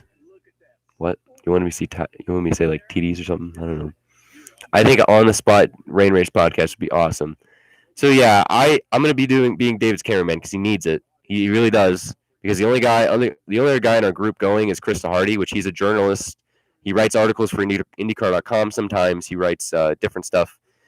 The only other guy is Chris, and he's obviously doing more important stuff. He's a journalist, so he's mostly in the media center. David and I, we're not media center type, so he needs someone to film. I'll be there, and so I also create content, or have been recently. I'm trying to. I'm going to be doing hopefully some pure sounds. Hopefully, I'm going to be borrowing David's mic for that, so I can have real good sound. And then a rain race podcast on the spot. It's definitely something I thought of. Definitely something I want to do. Probably gonna bring my mic or do something, and hopefully try and like do like a 15-minute Rolex thing series with David, me and David only, and just kind of upload that for fun. Hopefully upload that on my channel. But then the Rain Race podcast is also found on Apple Podcasts, Google Play, and our Twitter account at Rain Race Podcasts. Go check us out. I try to post memes sometimes. MavTV is the only thing televising it. Unless you go to Lucas Oil TV, and then it's $99 for a year.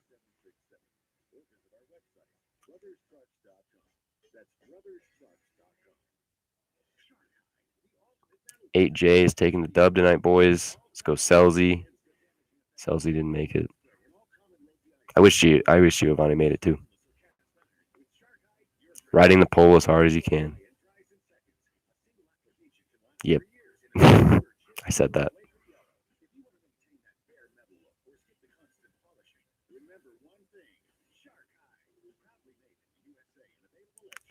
Okay, so there's more. All right. Lil Gator, whoop whoop. Yeah.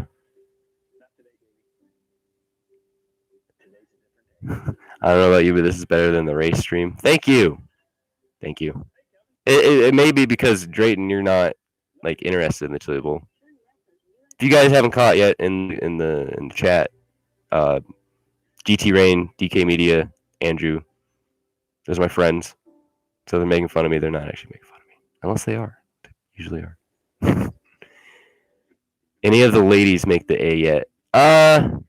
So disappointingly, I think I'm pretty sure the only ladies I know is Holly Holland and Carson Elledge, and I believe both of them. I know Carson didn't advance past the H, and I didn't really catch up with Holly Holland. He didn't take the bait. Hi, Chris. I watched someone on Facebook do a live video. Then when the race is over, I come to you for the finish or so. Thanks. You're welcome, Ben. Thanks for showing up. It's been awesome. Time for drive again. What are you saying, Chris?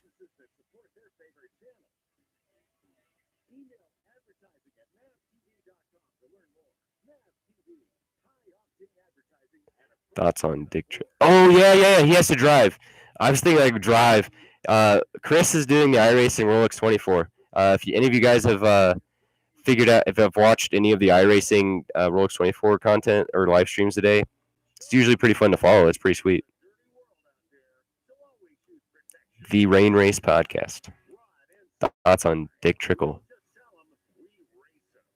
Can you guys remember that video when David was live stream and he said that? That was awesome. So what main event is next? This is the first Chili Bowl experience for me, so I want to know what's going on. All right, so the main event, the B main number 2 is next. So basically, the alphabet soup for today, they go from the O main to the B main until you make the final race, which is the A. And each of the O to the B have 2 races in them. So one ladder starts the inside row, second ladder starts the outside row. So next is the B main number 2. So there's 2 of each, which is different. But since there's 339 cars, or 341, I think was the official. But like, man, that's how they got to do it. I believe Slamming Sammy is in the next B main. I think he's in the next B main. I'm not Asian. I'm not Asian. Wish I was. The front row, the what do they call them? Like the top row routes or something.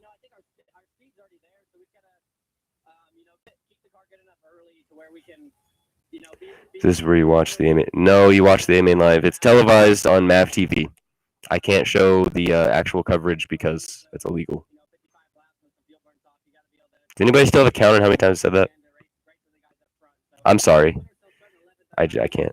All right, so he's got Rico, Roast from USA. You got Rico. Anybody but Bell. Bay Area Adventures. Yeah, I can see that. Yeah. Any chance you wear like mirror glasses? Well, I wish. If I had like prescription sunglasses that were like mirrors, I would do that. Yeah, I would do that for you. But yeah, it's illegal. I wish I could live stream the race. Next year, their seats. So I mean, that's cool. You could go to that. So I just realized something. We have 200. We're up to on the channel. We're up to 269 subscribers, which for many is not a lot, but for me, that's amazing. That's incredible.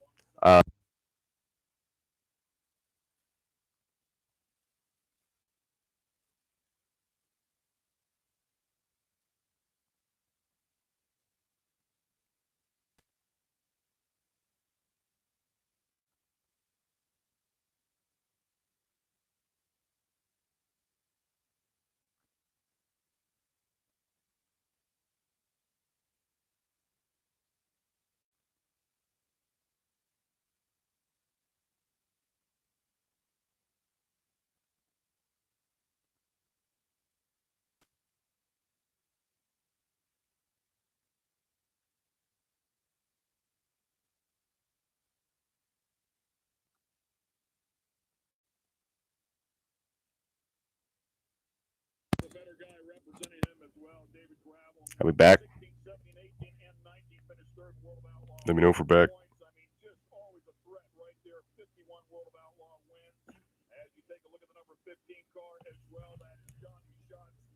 Good.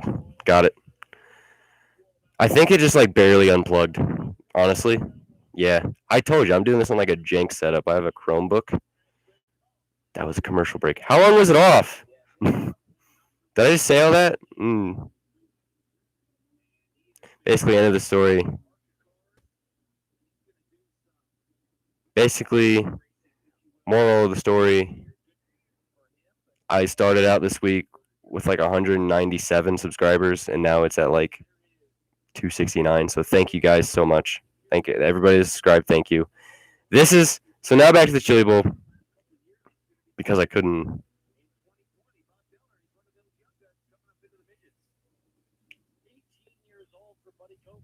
Okay, 10 seconds. Thank you. It's up to 10 now. Can you hear it? That's like the sneaky way of doing it, guys. Can you hear it? I turned it up to 10. Okay, but now the Chili Bowl, the B main 2 is happening, and this is what I'm really interested in this in the B main 2 because we have we have Buddy Kofoid starting on pole, I believe. If he can get onto the first row of the A main, the first row, like 12th or 11th, then that'd be huge. I really think he'd be a huge contender to win this thing with a great starting spot.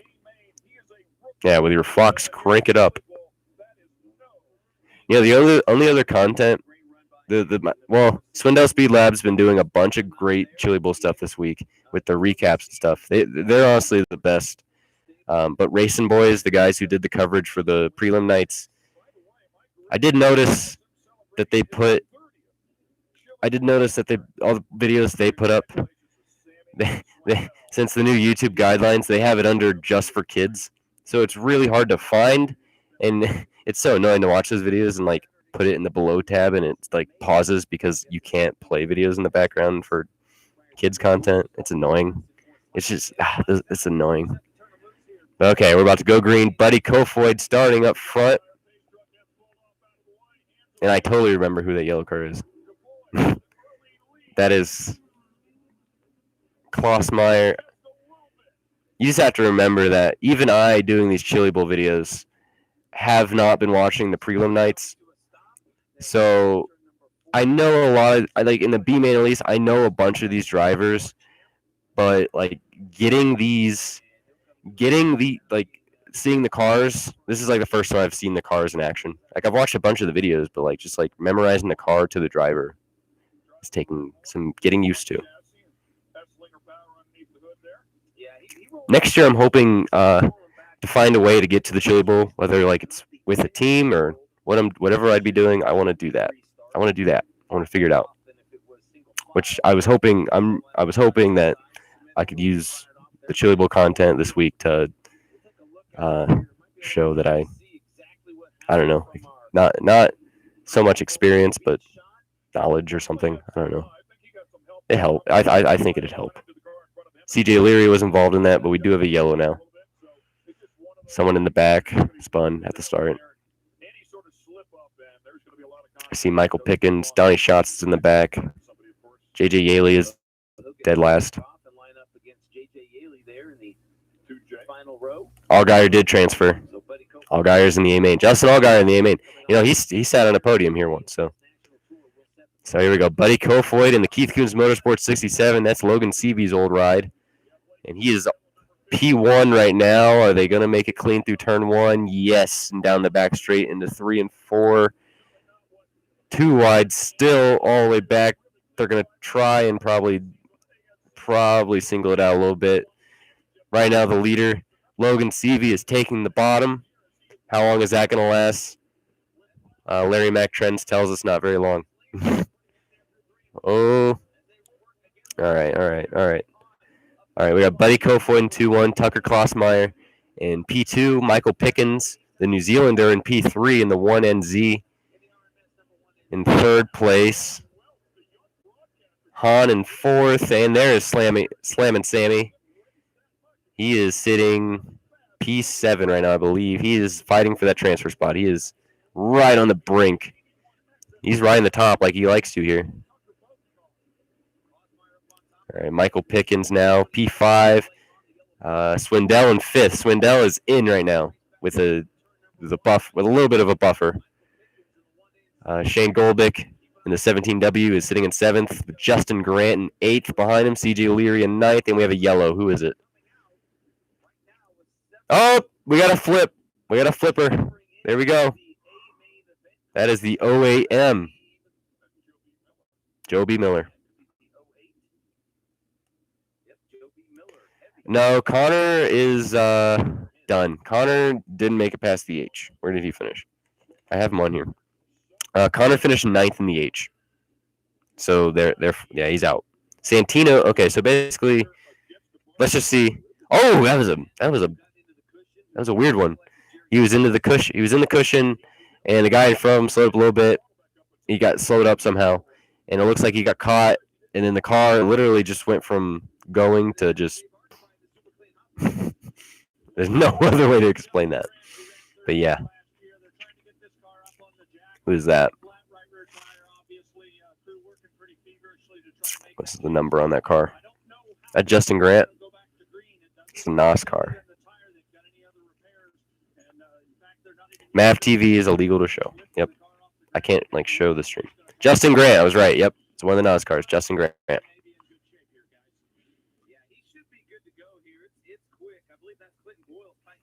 All right. That was Justin Grant. Somehow got a right rear puncture. Oh, man. So there's one car, the OAM. Joe B. Miller, I believe his name was. Yeah, we have MavTV set up. I'm on Fubo TV because I have Fire TV, which I'm actually using it through my Xbox, but just on FuboTV.com. But yeah, it's like $50 a month for it. It's pretty cheap. For TV, at least, Yeah, Justin Grant. I like Justin Grant. That's one of the guys I was rooting for in the Hoosier 100 this year. He runs the Helmelgarn number 91 for the Silver Crown races, and how could you not love a Helmelgarn number 91? Here we are, about to go green. Buddy Kofoid still in the lead. Michael Pickens in second, the New Zealander. He's quick in the King chassis. Yeah, somebody in my YouTube comments told me it was a King chassis. I'm learning. Tucker Klossmeyer in third in the 7. And then that's Hahn, I believe, in the 59, I think his name is. Number is 52. I was wrong. Yeah. Oh, I was wrong. Imagine that. Slamming Sammy, 7th place. That's a transfer spot. He's going back to 8th. They're dicing it back and forth. Him and CJ O'Leary. He lost a bit of ground. Swindell in 8th right now, not in a transfer. He's riding the top, though. He loves the top line around here. Can he work his magic? He's going down to the bottom, hopefully to get by CJ O'Leary. And he's still in the 8th spot. CJ Leary in Alex Bowman's entry, in one of Alex Bowman's entries. Kofoid's still leading by a huge margin. I'm telling you, I think Buddy Kofoid is a big contender for this win tonight. And if he is as fast as he's shown all week in the A, then dude, to watch him come from like 12th, man, he's good. I mean, yeah, he's literally in Christopher Bell's car that Christopher Bell won with. He's that fast. Buddy Kofoid is awesome. I'm so glad he got this opportunity. And when someone like Christopher Bell after the race on Thursday says that Buddy Kofoid is the next Christopher Bell, then, man, and this is Buddy Kofoid's first Chili Bowl, and he's leading Tucker Klossmeyer by 8/10 in a Keith Kunz Motorsports car. Michael Pickens, P4, Hahn, P3, Welch, P5, Shane Goldbeck, P6, CJ Leary in 7th, and Swindell, the first one out in P8. It's a big gap. Almost over a second between Leary and Swindell. Leary has a pretty solid gap for the transfer spot. Swindell, though, we got a caution.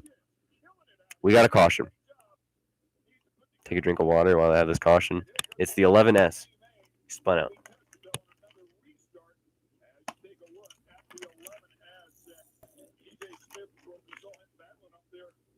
The 11S.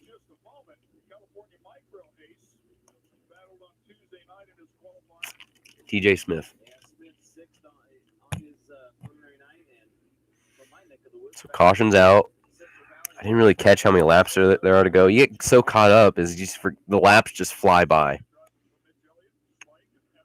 The laps just literally fly by, and you just lose track of it.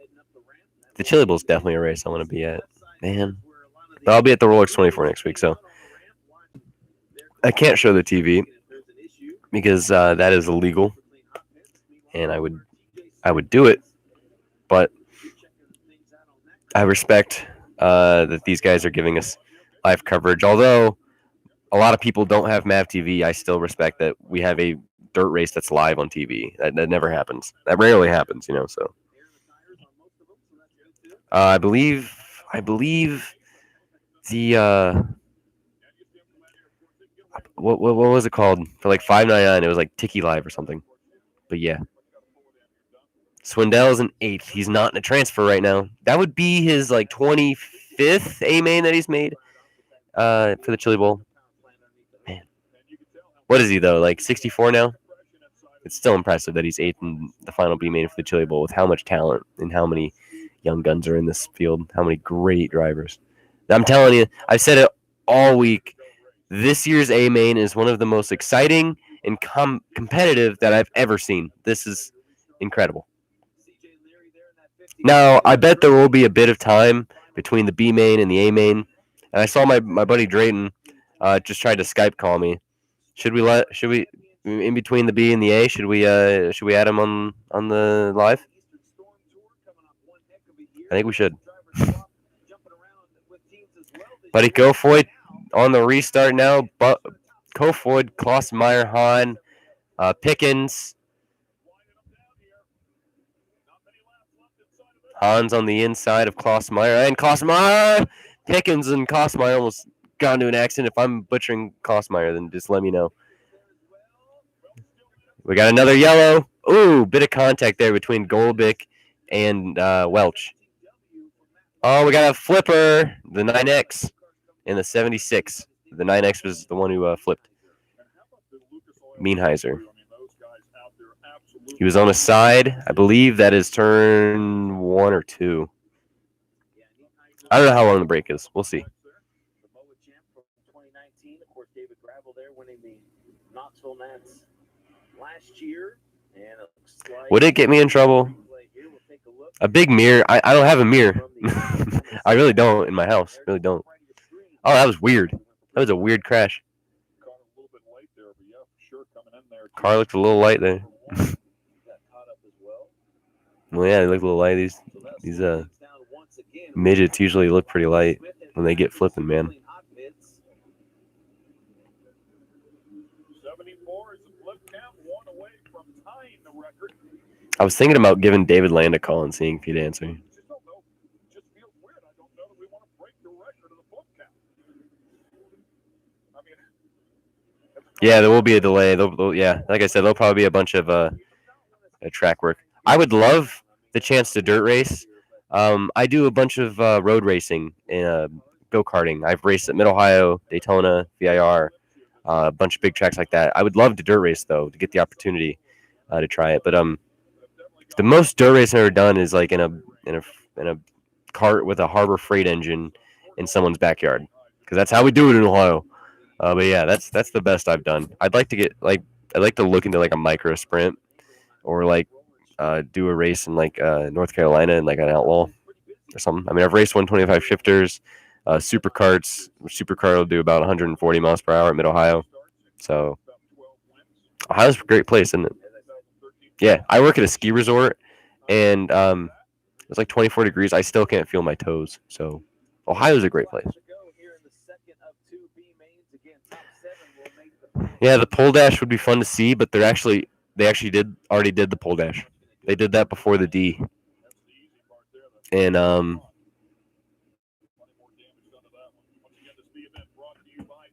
I'll check and I'll tell you who's won the pole dash after this. So we're back green. Buddy Kofoid once again. Dude, his first ever Chili boy. Tucker Kosmeyer second. Hahn, Pickens, Golbick, Welch. Whoa, Pickens throws a slider on Hahn. And, oh, man. Pickens hits the wall a little bit in the front straight. He's fine, though. He's good. He's rolling.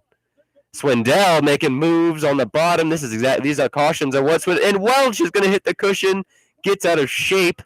Man, he got out of shape there on the top. Here we go. Sammy Swindell riding the bottom now. Side by side with C.J. Leary for the transfer spot.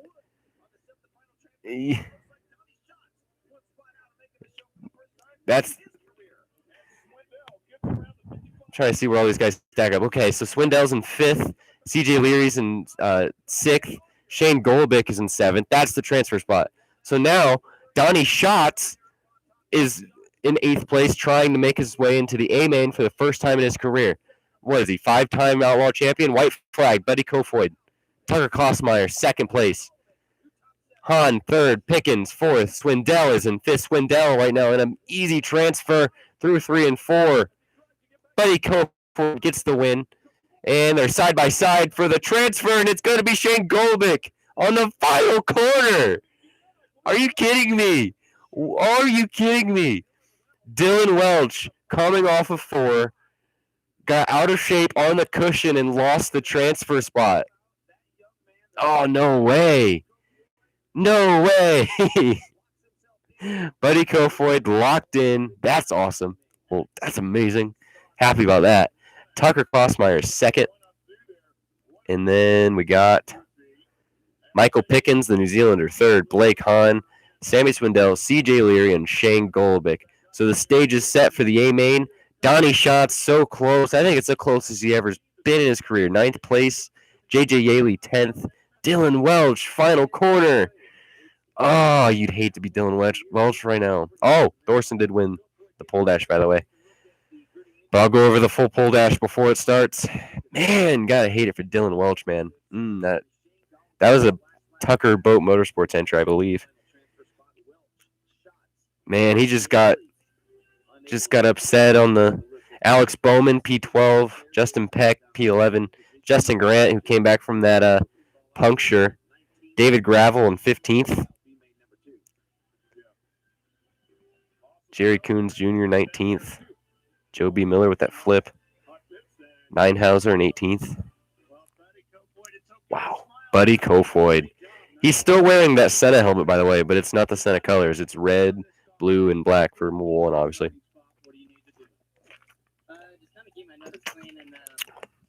I need water for that, and then I'll get through here. All right. I'm not sure how far ahead I was. I felt All right. like I was extra cautious, but No problem. At the same time, still needed to be on it. And thank you for your support.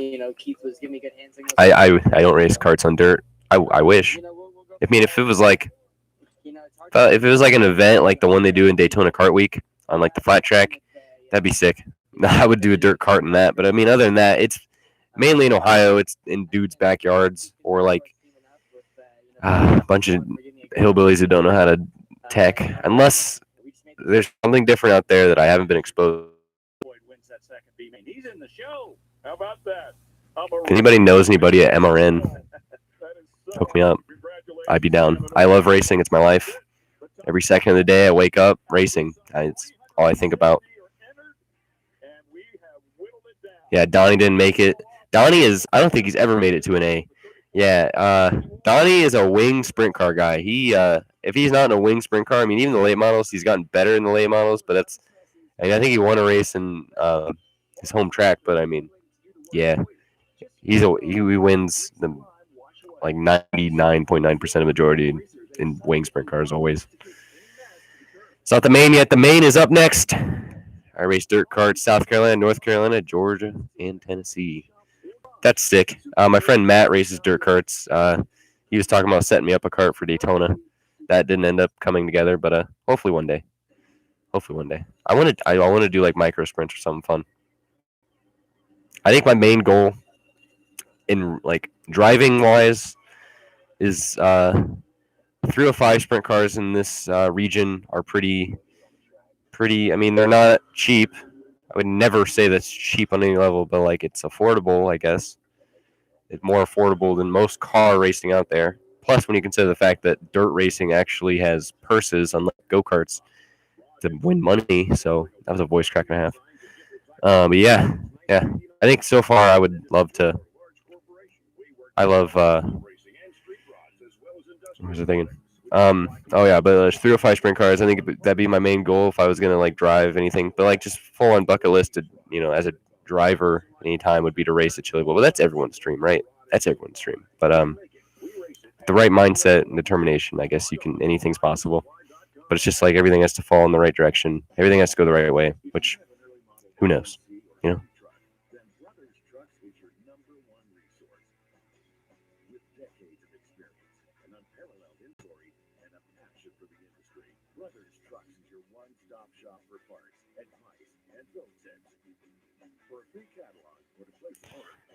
Dave here in NZ done a lot with Pickens when he was young. It's Justin King, all-star in karts with me. That's amazing. I remember somebody asked me about Michael Pickens this week, and at first I didn't really know who he was, and then I looked him up and found out he was a New Zealander, and just how good he is. And that's been the awesome part about this whole Chili Bowl week is I've been learning so much about dirt racing I didn't know. Like I said, I'm from the Midwest. If you consider Ohio to be the Midwest, so like Midwest dirt racing scene, that's what I recognize. But when Chili Bowl has literally everybody, so it's like there's a lot of people I don't know. I live in the middle of Ohio. I just randomly saw that question. Drove from California to Tulsa and back last year. That sounds like a good trip, though. Those trips sometimes are the best trips, though. I've driven to Daytona to race go-karts, but to go watch a race, I think the longest travel I did to watch was I did a trip. I went to northern Indiana to meet up with a friend, and then me and that friend went from northern Indiana to Indianapolis and then to Terre Haute, and we picked up like 3 or 4 more friends throughout the way, and then we made our way to Gateway for the IndyCar race. Yeah. I did a vlog on that, and that was a fun event.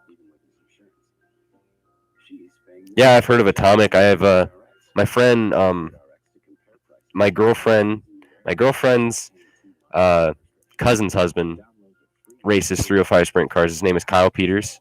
He won his first race at Attica Speedway this year, and he I believe he races a bit at Atomic, so that's pretty cool. Kyle Peters is a great dude.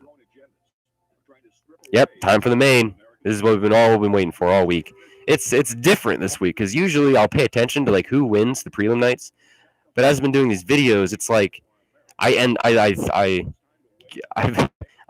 more invested in it than I've ever been. So it's like a lot more hype. You know, I feel ecstatic right now about this. This is going to be a great A main tonight. Ferrucci ended up 7th in the K main. Chickasaw, can't think of what state it's in, but if I lived in Chickasaw, I'd be very happy about it. You race modifieds there. Yeah, that's awesome. That's so cool. Wish I raced dirt. That'd be cool. If anyone wants to, meet up, that'd be cool. I could race some dirt. Oh, pull dash. Boom. Drayton, are you still here? Pull dash, looking it up. Tanner Thorson won. Okay, so your starting lineup for the A main. It's going to be Tanner Thorson, start pole, Christopher Bell, P2, Kyle Larson, P3, Rico Abreu, P4, Jonathan Beeson, P5, Tyler Courtney, P6, Colby Copeland, P7, Cannon McIntosh, P8, Ryan Bernal, P9, and Thomas Meserol, P10. Now, the interesting story about Meserol is he, Chickasaw, Ohio. But the interesting story about Meserol is he, earlier in the week, had to go home, I believe it was Indianapolis or Illinois, for some sort of legal battle between him and his ex or something like that, which I hadn't heard of through the week until I read about it on Twitter. So I'm not going to get into that because I don't know much about it. But he had to go back for that. So coming back to the Chili Bowl Nationals, he already locked himself into the A. So coming back, his flight got delayed, and he didn't get to the Chili Bowl until after the pole dash. So he's going to be P10. So he didn't even get to run the pole dash. There were 9 cars entered in the pole dash. So Thomas Meserol, the good news is he's at the Chili Bowl, but it was definitely a stressful day for him. Saying now for the race, Kyle Larson leads every lap until 3 to go when he gets passed by Bell. We've seen that before. Larson for the win. Yeah, throw in your picks now. I'm still deciding. I'm thinking Rico or Larson. My heart, okay, I will say this beforehand. My heart says Larson. Like, everything in me wants to say Larson wins this race. But, I mean, I like Christopher Bell and Rico. But Buddy Kofoid looks good. I'm streaming my reaction. I'm keeping you up to date with the race. But it's illegal for me to show you the race. If I lose viewers for not showing the TV, it is what it is, but it's illegal, and I'm sorry. We have over 35 win, achieve over the last 35 years since he was 16. Great engineer. Oh, so Justin from the King chassis. How many so this is just a question. How many chassis are I was trying to research this. I couldn't find an answer because I bet there is no based answer, there is no guaranteed answer. It's like a estimate, but how many different chassis were entered in the Chili Bowl this year? Do you think? How many are there? That's another awesome thing that I noticed about the Chili Bowl, or the thought of, because it's kind of forgotten to me. Because I mean, obviously, the midgets from if you're just watching them on TV, they all kind of look the same. So it's you can't really tell. But one thing missing in motorsports nowadays is the difference in chassis, and in most cases motor. Everything's spec now. So it's to see the Chili Bowl, to see however many chassis there are in different combinations and weird designs and cool different things. It's where is this in other forms of racing? We need this back. It's awesome. But yeah, how many are in there? How many chassis do you think there are? So the Chili Bowl is on MavTV, and I don't know if you have it on Dish or not. Bell's got this made again. That's an easy pick. That's an easy pick, though. Like I said, my heart is with Larson. But, like, Rico hasn't had the race go his way the last couple years. But since he won a prelim and he's near the front again, we'll see how it goes for him. It hasn't gone well. But, I mean, Kofoid, man. Watch out for Thorson. Thorson has a chip on his shoulder, for sure. He's going to be a threat. He's going to really want to beat those Keith Kunz guys. He used to be a Toyota dev driver. And, yeah, he definitely has a chip on his shoulder. He got in a bad accident last year. Didn't know if he'd get to race, and here he is. So, honestly, that's what I'm saying. There's so many guys. Because, like, then I could say my heart's on Tanner Thorson and Larson. This is like there's so many good stories to follow after this race. And, like, like I said, the hype's real. Hype's real. I just need to, like, the hype train's rolling. Just reading some comments here. Young Money, Mike Miller. Mike Miller, you're still the man. Sammy, yeah. Well, I guess, anything's possible. It could be Sammy. I believe Beeson made the main. He either made the main or didn't make it past the. He either made it or didn't make it past the C. I'll look it up. But I'll keep reading comments as I go.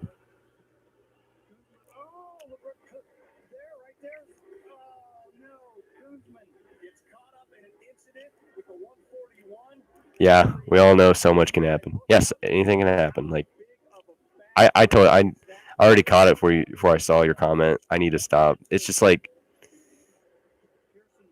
the hype for this race is just real and it's overwhelming at this point. Honestly. Like it's so B feature 1. So Beeson ended up Beeson.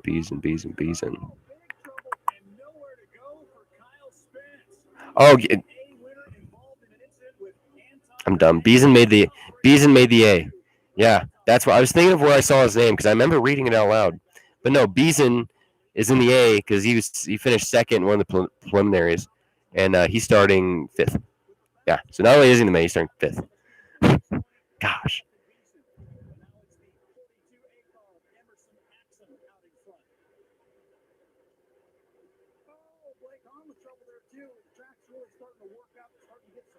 Dirt mini sprint, Rapid City, 360 sprint. Yeah, I don't know what it is with Ohio, but I feel like 305s are bigger than 360s out here. Like I've seen, like if you guys watch Tanner Holmes videos, Tanner Holmes amazing. He runs 360s, and it's like here I've never seen a 360 race. It's all 305s, which I don't understand. Because then when you run 305s, then you get people accusing other people of running 360s and cheating and blah blah. So then why just run? Probably more expensive. I'm just an outsider complaining about something I don't understand. It's probably what it is. Yeah, NASCAR is going to a spec chassis. Yeah, it's going to be Dallara. Nice. Love that. Another way to make NASCAR interesting, to make me want to watch. Yes. So Dish doesn't have the chili bowl. Our boy Drayton's back. Oh, yeah, that Rico Abreu mullet hat. I actually have a couple of the Rico Abreu diecasts because I'm a child at heart. As you can tell. This race should be on Fox or ESPN. Thank you. It really should be. It's that was the whole point of doing all the Chili Bowl content and doing this is like, it's like more people need to know the Chili Bowl exists for one, which I'm sure they do. NASCAR's been posting everywhere. They need to tune in if they can, because not a lot of people get MavTV, which is probably why you're here. Before you ask, I can't stream my TV. And just overall, I don't think enough people. I mean, I'm probably the only independent YouTuber that's done any content on the Chili Bowl. And the only other content I've seen has been like Swindell Speed Lab and Racing Boys who do the coverage during the week. And, you know, a lot of people on Twitter, like Wing Nation MRN stuff, that's awesome. Like, no discredit to anybody. Like, but like, if you go to like NASCAR per se, there's so many like YouTubers covering NASCAR. David Land covers IndyCar and all that. Like, you can find more than one person to do anything. Go to the Chili Bowl, one of the like probably the second or largest dirt race in the country. It's a dude with like 200 some subscribers. So there you go. You can do a free trial on VidGo and watch the A main. There you go. There's your live A main. If I lose viewers for pointing out a way to watch the race, then oh well, I help somebody, you know.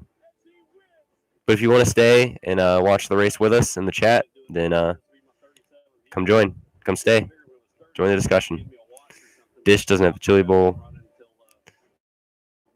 Don't have MavTV. Lucas TV is like $99. It's ridiculous. Like Larson, but watch Cannon to show the young money. Cannon McIntosh, younger than me, which says a lot because I'm 18. For the Keith Kunz Motorsports team. Wow. Yeah, he's starting 5th. Yeah. Nowhere to watch. Yeah. Pretty sure it's mostly. Larson was super quick. Larson. I see a lot of Larsons. I think a lot of people, obviously, a lot of people want Larson.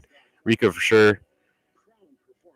MavTV's ticker used to be good. Now we got an NBC ripoff. I don't mind the side ticker, though. I feel like, I don't know.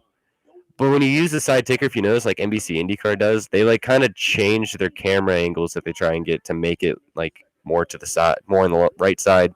I don't know if MavTV's like, I haven't noticed a big difference, but MavTV needs to put their ticker up longer because whenever they go to caution, they get rid of the ticker, and it's like hard. You don't know what lap it is, you know.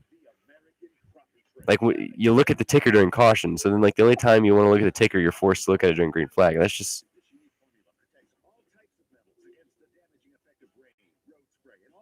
I've seen 10. Yeah, 305s are huge in Ohio. Spike chassis, definitely the dominant chassis and most popular. Watching Supercross, waiting patiently for the A. I kind of want to make like some Supercross content because I watch it every week. I'm pretty sure, I hope Supercross will be on after the Chili Bowl, so after the stream's over, I'll probably tune into Supercross. Unless you want to stay for Supercross. Yeah, 305 is deep in class for people who want to race but can't afford others. Yeah, that's true. That is true. How much is a 305 motor? Like $5,000? Less? 10, more? 10? I don't know. I guess for like a new good motor, probably like 10 grand, right? Biggest stories here needs to be an NBC. Yeah, the fact that the BC 39 got an NBC thing, and this doesn't. 355 are big in PA. You're from PA. I'm from Ohio. So I have a friend that lives in PA, and there's like a lot of PA posse beef going on. I'm not showing the race. I'm watching the race, and I've had to go over this so many times. I'm sorry. You prefer Dodge Cummins, Dirty Max, or Power Stroke? Well, my dad has a Dodge Cummins, and we've always had Dodge trucks in my family, so I prefer the Dodge Cummins. Do you say that because I'm from Ohio? I mean, it's fair. I mean, you get a truck in Ohio, put a full send sticker on the back of it, put those like in cursive decals on the side of the front windshield. Man, you'll be rolling. Yeah, that's how it's done. Yeah, VidGo apparently is the place for the free trial to go watch there. But if you want to watch and still join the chat, join the discussion in the comments stuff, you're more than welcome to. And we'll keep rolling. I'll keep. Basically, I didn't mean for this to like commentate the race, but yeah, it's come to that.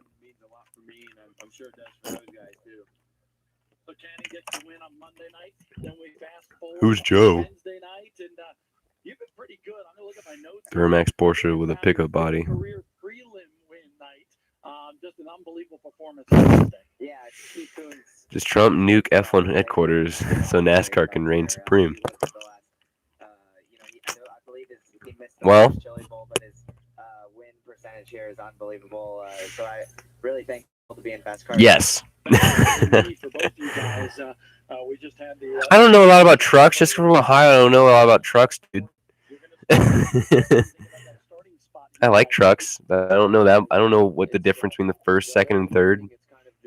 Sorry, Jason. Where you are at the time, because it's going to be pretty hooked up there. David, yeah, And, we got 82, but we've been fluctuating. I don't think I've seen like 48 viewers once. It's been fun. It's been awesome. It's been awesome. We've had a great chat going on. I also need to get a Blue Yeti mic. Yes, I need to get a better mic using this Xbox headset. It's just $20 at Walmart.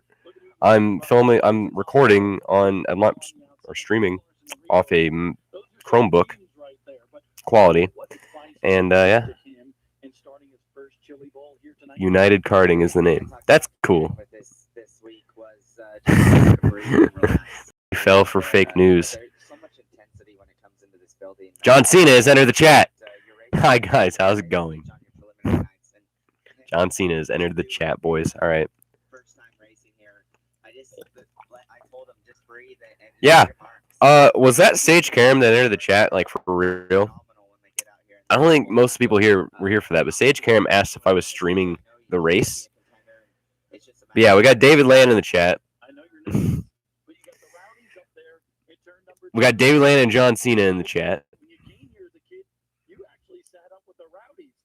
All right, so let's go over the starting spots for the A. Let's just. I already went over the top 10, but it's been an interesting night. It has been a great night of racing. It'd be very exciting to get it done for those guys and see their reactions. But they got a banner up there for me this year, so MavTV list. Yeah, David. Hopefully we can put on a good. Yeah, David. Who's your pick? Real quickly, as the track goes on, both of you guys came to the stage here, right by the pit area, but you came from watching those B mains. Rico, what did you learn about that track from the B mains? The second race, the track actually changed quite a bit. Sent a little tweet there. All right, so he's got Cannon McIntosh. David has Rico. Okay, Andrew, we keep me updated on Supercross. We got Eli Tomac and Webb having at it. Webb. Oh, wait. Okay, what is this? It has to be a heat, right? Because Tomac and Webb, right? They've been having some off weeks. Don't tell me that they are. Don't tell me they're actually doing well. But probably Larson versus Bell again. But like the thing is, if it's Larson versus Bell, are we really complaining though? Like that's NASCAR's two future stars going at it, and to me, sucks this race isn't promoted more because you know how well this race would do if you told NASCAR fans, watch NASCAR's future stars Christopher Bell and Kyle Larson have at it. So yeah, 102 viewers now. Guys, this is great. This is awesome. I can't say enough. Rico's mullet and Fu Manchu adds 1,000 extra horsepower, so he's definitely going to win. See, Rico has had a tough couple years at the Chili Bowl, so it's like he's kind of a little bit of a dark horse to me. But I mean, out of the Keith Kuhn stable, since Larson and Bell are gone, I feel like Rico is probably the best out of the bunch of the Keith Kuhn cars. So we got Tomac, Webb, Wilson, Barsha. Smash that sub button. All right. To all the new viewers in the chat, I started the week doing these Chili Bowl videos, and it's just been phenomenal. It's been amazing. We have plenty of more content planned. We're going to the Rolex 24 next week. We have the whole month of May ahead of us. I'm looking into more races to be able to do videos for. So for more content, please subscribe. It means the world to me if you subscribe. We'll definitely be doing more content next week. For the Rolex, we'll be doing hopefully like some live rain race podcast stuff. Some probably going to do some interviews with some drivers, and it's just going to be overall a great year content wise for this channel. So let's go over the starting grid. I'll take David's advice. Try and find this. All right, so starting on pole, because he won the Do It for Grady pole dash. Tanner Thorson starting P1, Christopher Bell P2, Kyle Larson P3, Rico Abreu P4, Jonathan Beeson P5, Tyler Courtney Sunshine P6, Colby Copeland, P7, Cannon McIntosh, P8, Ryan Bernal, P9, Thomas Meserol, P10. Thanks, Mike Miller. Mike Miller's the best. Dude. Mike Miller, when I saw you subscribe in the corner, I saw that I knew who you were. That's probably one of the highlights of my day, man. That was awesome. All right, so, and then the winners, the B main number 1, Logan Seavey, Aaron Reitzel, Justin Allgaier, Spencer Baston, and Jason McDougal, and then Chris Wyndham and Zach Dahm. I kind of hesitated there because I had to think, because the mains change and whether the top 5 advance or the top 7 advance, so I had to remember that one real quick. And I don't want ads. And then in B feature 2, I think one of the top stories, Michael Kofoid wins the B main for Keith Kunz Motorsports. Tucker Klassmeyer, Michael Pickens, Blake Hahn, Sammy Swindell, CJ Leary, and Shane Goldick. Obviously, we had that crazy last lap of the B main number 2 where Shane Goldick just got a little out of shape on the cushion at exiting 4 and lost the spot in the final corner to make the A main. You can't get any better than that. I mean, the Chili Bowl, man. The Chili Bowl. It's one of my favorite races of the year. Dark horses. Overall, dark horses. I think Michael Kofoid stands out number 1 to me because it's his first ever Chili Bowl. He's starting 12th, won his B main.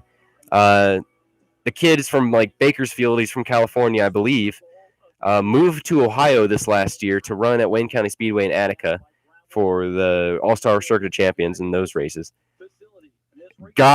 Keith Kunz took a chance on him to run one of his cars later last year.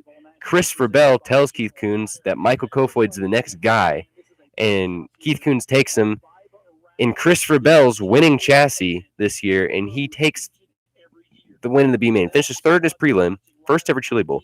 Chris Verbell pointed it out. He said it best, that Buddy Kofoid is the next guy. That Chris Verbell was not doing as good as Michael Kofoid is in his first Chili Bowl, so watch out for Kofoid, dude. That's your dark horse. But then Justin Allgaier, I mean, the guy's starting in the back. Justin Allgaier, this is the first A main I've seen him make in a while. Cannon McIntosh, another Keith Kunz car. I don't know how dark horse you can call a Keith Kunz car, but yeah.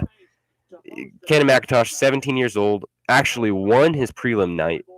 Incredible stuff, and he's been talked about all week, and it's pretty awesome. Thomas Meserol had to fly home this week, and then today, coming back to the Chili Bowl, had his flight delayed, had to book another flight, didn't get to the track until 7, and had to get a police escort from the airport to the Chili Bowl, everything. So I mean, if T-Mez can just get a podium tonight, that's a win. That's awesome.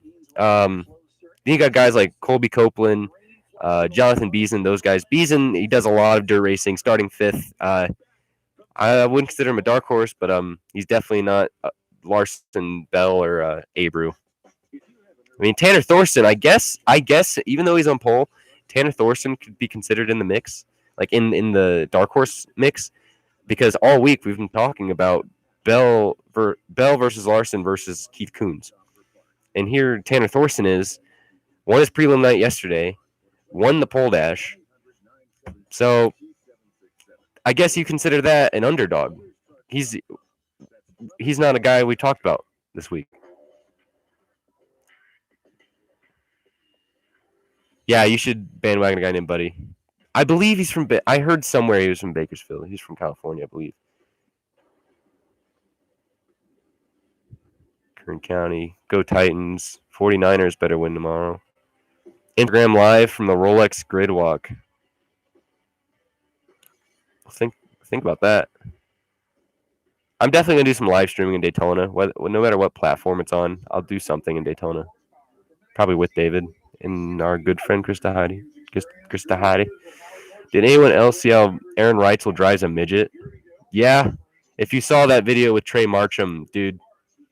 Yeah, not a lot of people were big Aaron Reitzel fans, but I've seen Aaron Reitzel pull some miraculous drives in sprint car racing throughout the season. Obviously, really good in the All-Star Circuit Champions. Kofoid, definite dark horse. I think, yeah, Buddy Kofoid is the biggest dark horse. Brandon, there are. So as far as NASCAR guys go, there's no IndyCar guys left. Connor Daly finished 9th in the H, didn't advance. Santino Ferrucci finished 7th in the K and didn't advance. James Davison in the 9th, finished 9th in the M, didn't advance. And that was it for IndyCar guys. Ryan Newman finished 7th in the D, just a couple spots from a transfer, couldn't make it. So yeah, and Carson Elledge, Dale Earnhardt Jr.'s niece, finished 17th in the E. She didn't advance. So yeah, those guys. And then left, Justin Allgaier, Xfinity driver, is starting 15th. Kyle Larson, Chris Bell, the obvious NASCAR guys, are 2nd and 3rd. So that's how that'll get going. And these comments get jumbled up while I'm talking. Yeah, so those guys aren't there. Kofoid's in CV. So Kofoid's in CV's car, right? He's in CV 67 Mobile 1. But the overall, I believe, what I heard was the chassis is Bell's car, right? Tell me I'm dumb or something. I don't know. Yeah, Calcat's getting geeted. We haven't seen Calcat in a long time. David, thoughts on Dick Trickle?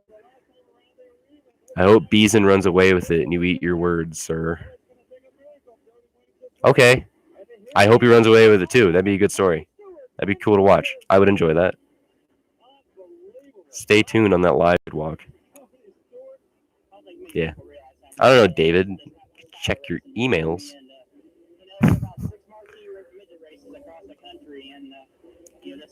Mikey Gridwalk. Yeah, let's spill a taco on one of the DPIs. Larson for the win.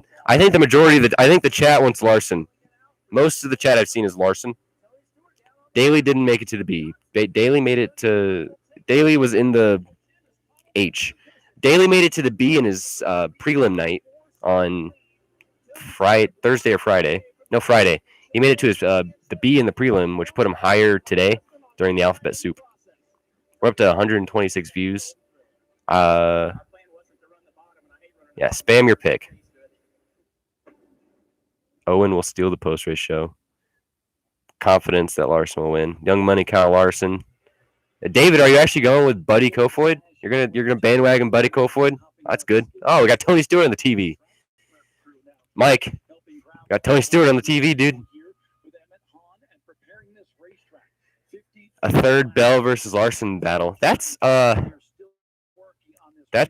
very good prediction. Max Verstappen. He's too busy, dude. Max Verstappen at the Chili Bowl though, like not even as a joke. Think about that.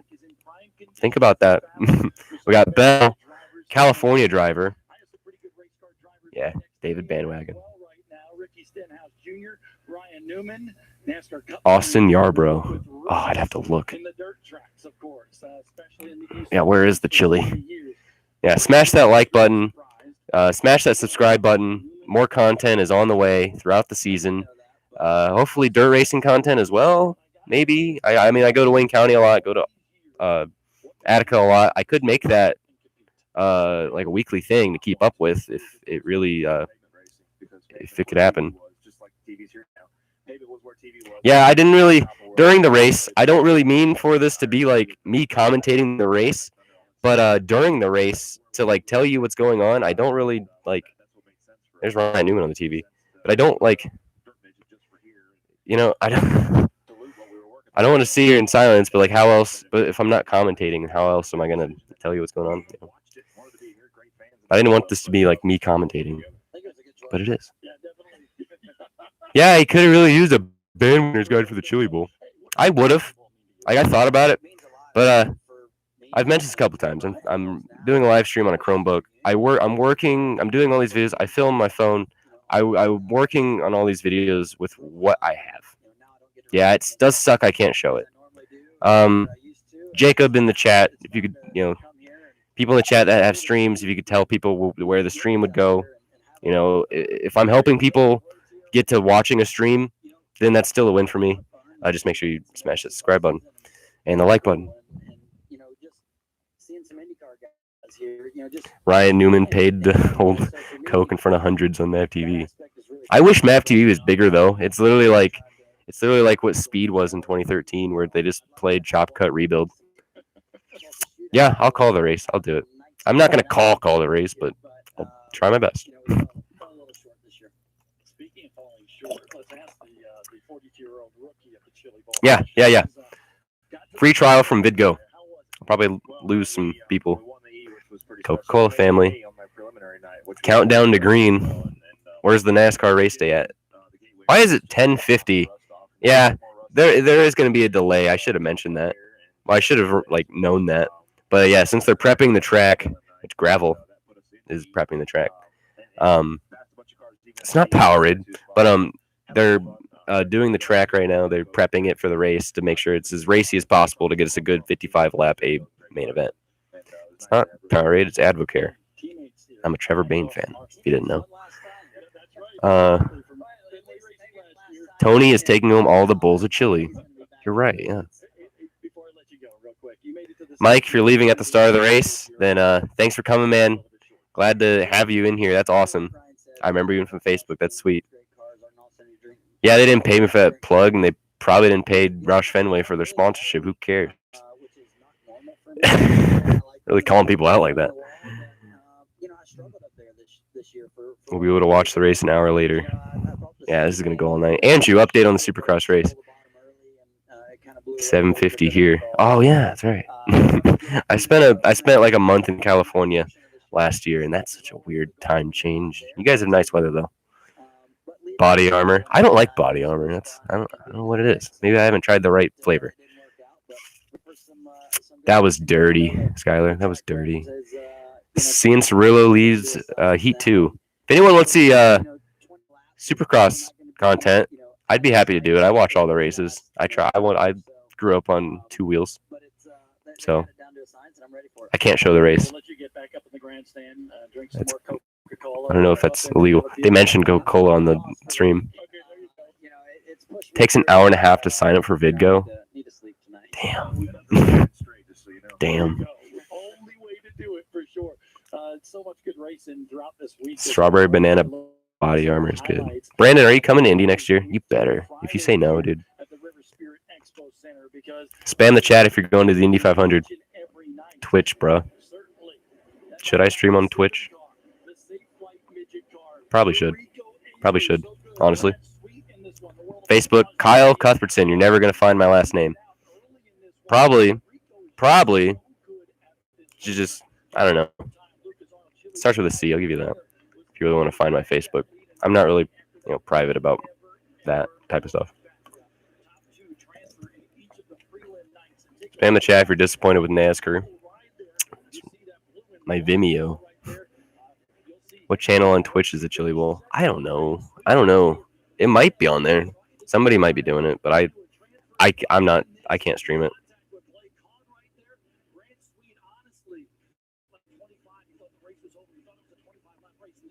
I don't think someone's streaming it. I wish I had some chili. I could be making the chili. Andrew still giving us Supercross updates if anyone wanted to see it. Here's some stats that Chili Bowl posted. We have in this year's A main event 20 past starters, so 20 out of 24 of the field, 4 first-time starters, 3 past champions. So the past champions would be Christopher Bell, Rico Abreu, and Sammy Swindell. Those are the only 3 past champions. And 1 rookie. Who's the rookie? Buddy Kofoid. Man, if Buddy Kofoid can win this thing. He races with a Senna helmet. Normally in a sprint car, he races with the yellow and the blue and green. But obviously the Chili Boy has Mobile One colors, but he has the Senna helmet. Like it's cool, I think it's cool. We got a lot to talk about Thanks, Mike. There were some Twitch streams up, but I don't know if they're up. That's my main thing, is I don't want to get taken down. I want this to keep going. If you're still in this, make sure you smash the subscribe button. It means the world to me. We have a bunch of good content coming throughout the year, so just make sure you smash that subscribe button. Maybe we can get to 300 subscribers by the end of the night. That'd be a dream come true for me. That'd be sweet. Because I was fighting to get to like 200 for like 6 months, and now I've started to make content. It's just been, it's not a lot to most people. To me, it means the world. It's just been awesome. I enjoy making this Chili Bowl content all week. I've enjoyed it so much. It's a race that I'm really passionate about, and I really want to learn more about, and I want to keep going. I want to keep going with it, and I want to, branch out to other stuff and figure out what I can do that's different. Like most YouTubers in racing I've seen, it's hard to grow because there's already so many great people on YouTube in the motorsports community doing so many things. So the Chili Bowl was definitely something that I hadn't seen people doing, and I thought was different. And I truly enjoy dirt racing. I really want to get more people to enjoy it, because it's definitely something that it's definitely a spectacle that's missing in modern day motorsports. Something like Chili Bowl. Did you see Kevin Olson? I think his name is. Obviously one of the older drivers was racing the prelim nights with an open face helmet and like one of those big fat neck collars and a bandana and goggles. Now some people would call that dumb, but it just screams the Chili Bowl. It just screams just hard knuckle racing, like just stuff. I don't even know how to describe it, but it's just like stuff like that. I mean, obviously there were some embarrassments this week, like the picture of the guy without the Hans clips in. That's on him. That was dumb on his part. But I mean, then again, if the drivers don't clip their Hans device, that's on them. That's on them. That's all. That's their decision. That they know the risk. They know what they're doing. That's about all. We had the guy who lost his ride in a sponsorship for saying things. Another person from New Zealand. Thank you for coming, man. Thank you for coming in, man. That's awesome. It's crazy how many New Zealanders I've met that are crazy into racing, man. If you ever come out to the Indy 500 or any Ohio sprint car races, give a shout. That's awesome. Is there a weight rule for the cars here? I believe there is a weight rule. I believe so. Just going off of general knowledge of racing, or dirt racing, they'll usually come off. Yeah, there is, because they'll come off and go straight to scales after. Yeah, Drayton's Andrew, my bad. Still giving the updates on the Supercross. I will be doing some car racing content, obviously, because it takes a lot of money to. It takes a lot of money to race. I'll be doing like Mid Ohio, Battle of the Brickyard, maybe a race in Charlotte. Who knows? There's no weight rule. Okay, that's cool. Fuel cap weight. Okay. Xfinity Series to the Indy Road Course. I'm neither for or against it. I'm just kind of like, okay, cool. Like I can't say I didn't expect this. I mean, more road course races for NASCAR, the better, I guess. That's cool.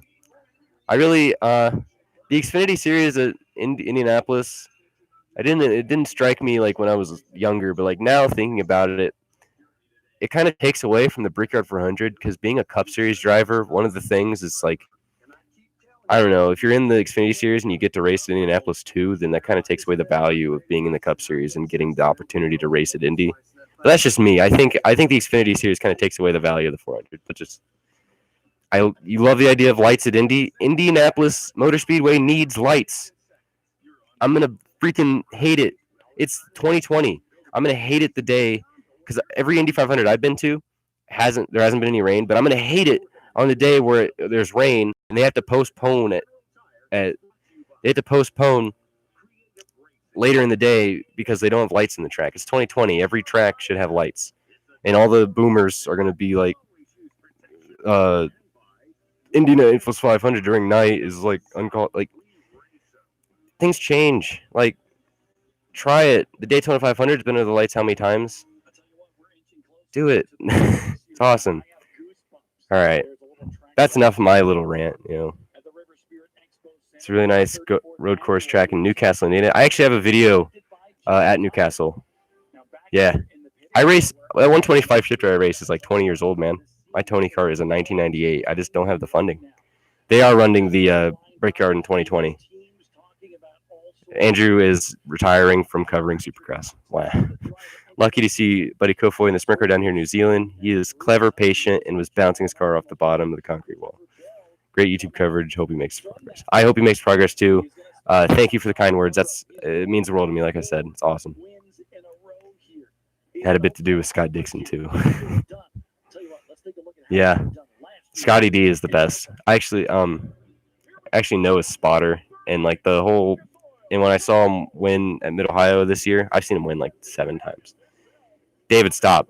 I'm actually like seeing Scott Dixon win and like knowing his spotter and his son and stuff, and like seeing Dixon's crew. They call themselves the Wolfpack. They've probably been together for like 20 years.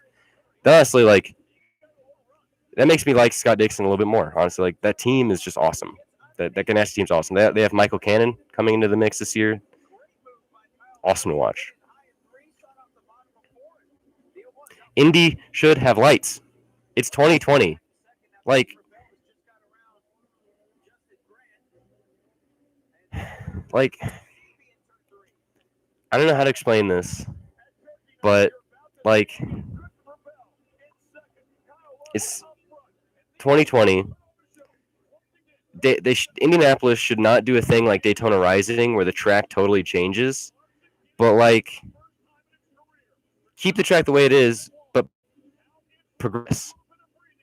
I thought the Indianapolis I thought the Indianapolis Motor Speedway was the home of progress and innovation. Track lights was an innovation of like 1992, right? It's 2020 and they don't have lights. The cathedral of progress and innovation, right? But I'll just say it. I mean, like, Indianapolis is a place where, like, people have gone their whole lives, and to see it change really makes them down about it. But it's like you just have to understand progress and innovation is something that we should be excited about. And,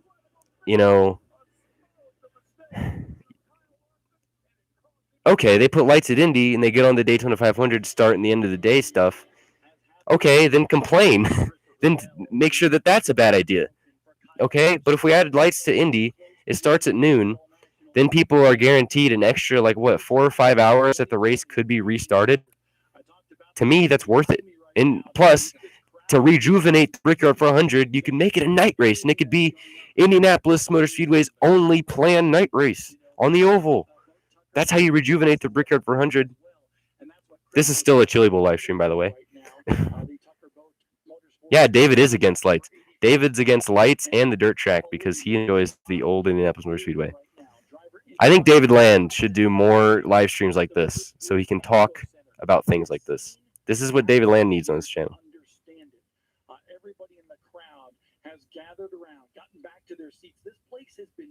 Saw Indy cars at Loudon 200 mile per hour in the rain, Magic Mile. That's right. Yeah. Great race. I mean, at least you were in a race that's going to be remembered in history. Lights are only worthwhile for a 24-hour race in WC and IMSA. Don't do that, so don't do it. Cars are being pushed on track. Yes. But shut up, David. But I don't know. Maybe it's just me that likes night racing. But to me, the electricity of a night race is unmatched by any day race that I've seen. Gateway at IndyCar pretty much shows that. Like, it pretty much is the perfect idea, perfect example of that. Iowa. Look at Iowa. It was a night race for so long, and then those 2 years that it was a day race, it was not fun to watch. It was not as fun to watch.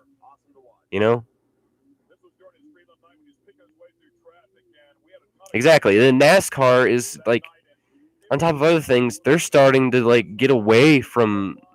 They're starting to get away from night racing. Why? Why? Another thing that I think NASCAR should start doing. This is a little off topic, but like, kind of has to do with the chili bowl stuff. NASCAR should do C main, B main, A mains for their normal races. So just take that as it will. Expand on that in the comments. Tell me what you think about that. They should do like sprint car formats. That's a ton of racing. A ton of racing. It's just bang for your buck. Start instead of like 43, start like 24. Boom. It's not going to get 200,000 people back, but it'll get more than what there is now. It's literally a ghost town during Breaker 400. Were you there last year? That's cool, but where is the chili? You know, I wish I had chili. I actually had planned to like make chili for tonight and have that be the meme where like I had a bowl of chili, but it didn't happen. I had chicken and dumplings tonight. Good old Ohio dish. Yeah, see, lights in it would be cool. David, you still had no comeback for Indianapolis being the place of innovation and progress. I mean, even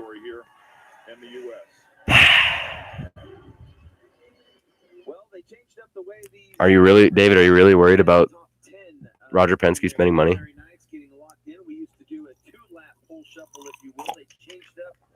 55 laps tonight. All-Star race is the best NASCAR race. Not anymore, I would say. In fact, like when it first started out, it wasn't the best. Like the first couple years, it wasn't until like '92 when the night racing started that it like became huge because the night racing thing was like special. It made the race different. So it's like, I think the All-Star race, it's at the point now where it should probably change venues because there was one year where it was held at Atlanta, and I think it was probably too early in the All-Star race's run to be able to be run at a different venue. But I think now we're at the point where they should run a different. Like, hey, run it at venues that aren't on the Cup schedule too. Like that'd be cool. David Smith, our New Zealander, having a rum. Not old enough here. Which I went to Jamaica over the summer, and you're old enough to drink there at 18. So America can learn something, I guess. I'm 50 and love night racing. How we grew up, especially metallic numbers in the light. Thank you. Actually, I was wrong. 1992 wasn't like the first like night racing because dirt racing had it for the longest time, I believe. But lighting a full like mile and a half has been done since then. So the Roval was a one race wonder and isn't that fun anymore. Well, I think NASCAR's aero package could have something to do with that. Oh no, I don't. Not their aero package on road and not their aero package on road and street courses and short ovals. I don't even think the aero matters on those tracks. I think it's more the horsepower. I think if they had more horsepower, it'd be better, even with all the aero. Because aero doesn't really matter at the shorter tracks. Maybe Richmond it does, but like Martinsville, bump the horsepower up, and there you go. Not this 400 horsepower or whatever it is. It's low. Spend money on bringing back Cleveland and the Michigan 500. I agree with bringing back Cleveland. Run heats and Cup. That's my thing. Like, if you go, anybody who's been to a dirt race, and if you haven't, do it. You get so much racing. I mean, like, sure, a ticket for a NASCAR race to be more expensive. It would end up being more expensive, but like a random like weekday sprint car race, you'll pay like $20. You'll get hot laps, qualifying, C main, B main, dash. Well, actually, the C main usually ends up being the dash, I believe. You'll get a dash and the feature. And then usually, if you go to a 410 race, you'll get 410s or like 305s, modifieds, late models. You get a whole night of racing. That was a full like Donald Trump move right there. I don't know what I did. But yeah, seriously. Another good Kiwi. Michael Pickens. Our friend David might know where Pickens is running, but I'll look it up. Pickens is going to start. Needless to say, they stuck to their guns. Pickens is going to start 16th. 34 years later with over 350 David out here with the heat. a big payout. Traction control is a technical innovation. Should IndyCar have it? Absolutely crazy. We've been over the Okay, 300 bud. mark for several years now. I can't wait until And that just Daytona. shows you the success of this event. If I do like a daily vlog for Daytona, which I might, on top of all the other things, I might just like record. I'm like thinking about just recording like the trip overall and editing it into a video every night. If I do, you're gonna notice picking on David a lot. It's super fun. We love David though. Dirt is way better than pavement. Just saying. I don't understand why a lot of people don't understand that. Like, it's true. It is. Like, it's just like the things that go into being successful in dirt racing, driving wise. It's like so hard to understand how much goes into it. Like having margaritas on the rocks. Go Pickens and Justin as an engineer. Yeah, that's right. I'm 18. I'm a young boy. I'm like the youngest out of all my friends, except for Chris. And I wake up, think about racing. If I'm at work, I work at a ski resort in Ohio. I still can't feel my toes. I'm thinking about content for the channel, races I want to go to, racing. It's my life. It's been my life. And, yeah, it's just finding a way into motorsports to make a career out of it is hard, you know. Struggling now, but I'm young, so I got a while to go. So we'll see.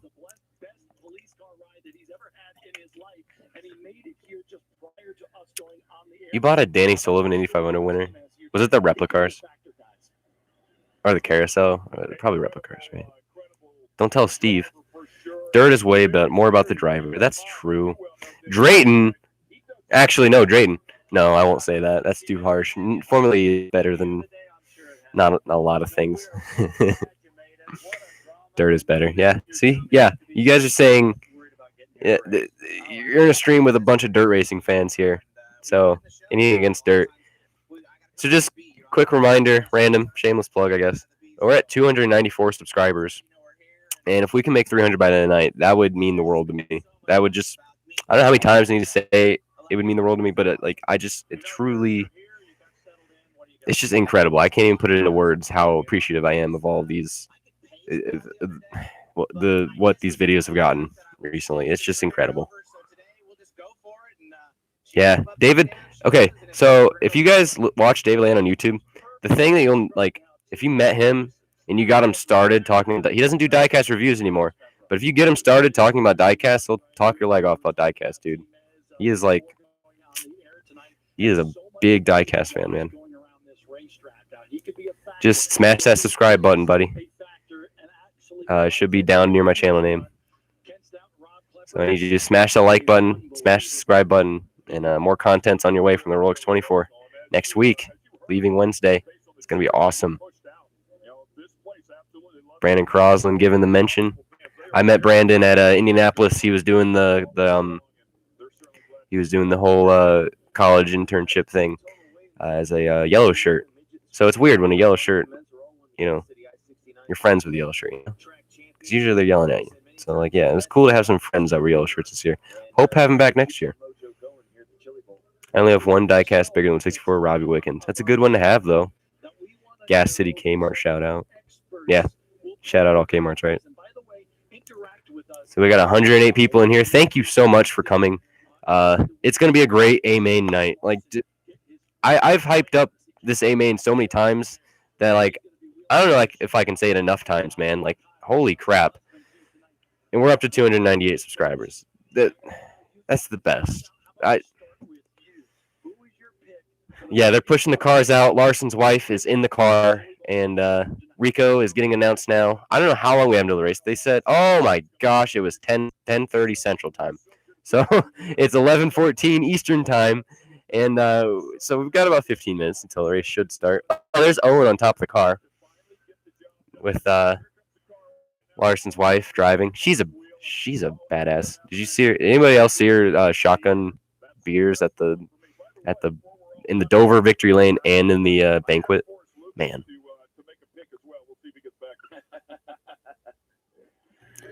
Yeah, David, I thought about streaming on Instagram because if you didn't know, if you don't have 1,000 subscribers, you can't stream on mobile. All I have is my phone. So I had to borrow this Chromebook to do this, and yeah, not regretting it. That's awesome. We're at 300 subscribers. I can't. I can't believe. I honestly, that's so small for like anybody else, but like for me, dude. How many times I said, dude? That's fantastic. I just can't believe that at all. I can't. Oh, this has been great. We still got an A main to go. That's incredible. As Kyle Petty says, that's incredible. Thank you guys so much. It's awesome. We have a big year ahead of us. We have next week, Wednesday morning. Oh man, 6 a.m. I'm leaving for a flight to Daytona, do the Rolex 24. Month of May, obviously in Indianapolis. I got an Airbnb set up with some of my buddies. That'll be a fun month. We're doing a whole month, and then I'm just trying to do some other races. Hopefully, dirt racing content through Wayne County and Attica Speedway. That's going to be awesome. Hopefully, we can do stuff.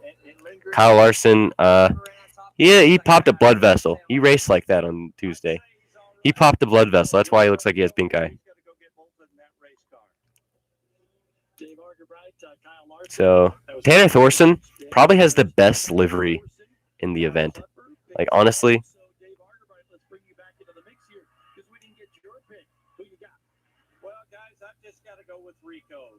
Oh, so MavTV is doing their picks. So we got Larson, Thorson, Abreu picks so far. Nobody has Bell. I guarantee you Bob Dillner is going to pick Bell. No, David, the Emperor Palpatine had no eyes, dude. It was my cat had 2,000 likes in a day on Facebook. I wish I could I wish my cat was famous. My cat's beautiful. David versus Star Wars. That's the video we all want to see. Anybody that was here earlier, do you really think that was Sage Karam, like actually in the chat earlier? My cat is fat. I feed it too much. But you guys think that was actually Sage Karam in the chat earlier? I'm gonna look up Sage Karam's YouTube. See if that was like real Sage Karam. Like Ken and Rob said at the top of the show, we picked the favorites. Yes, we did. But there are a lot of other. Okay, there's Topic. I bet I can't find it. I bet he hasn't posted anything. But like, if that was Sage Karam, dude. Like, imagine if Sage Karam was trying to like he came in here and he asked if I was streaming the race. Imagine if even Sage Karam can't get MavTV. And try and find him. Doesn't have any videos. I'm gonna try and channel for filters. Let's go up Sage Karam. Broke a blood vessel. Never really heals. Yeah. I want to channel. Oh, channel. Look to Rod and Supply. We make it, we race it, and we know what works. Log on to rodandsupply.com. Might not have really. There's only one other Sage Karam YouTube though. That had to have been him. That had to have been Sage Karam in my chat. Oh, Sage is.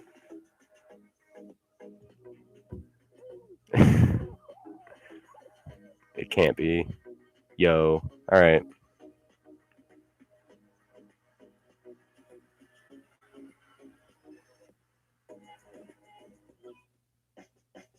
Yeah, got trolled. I'll take that L. I'll gladly take that L, though. Props to you. Fat props to you, though. I respect that. Nothing but respect that. Thoughts on baseball scandal. That's awesome.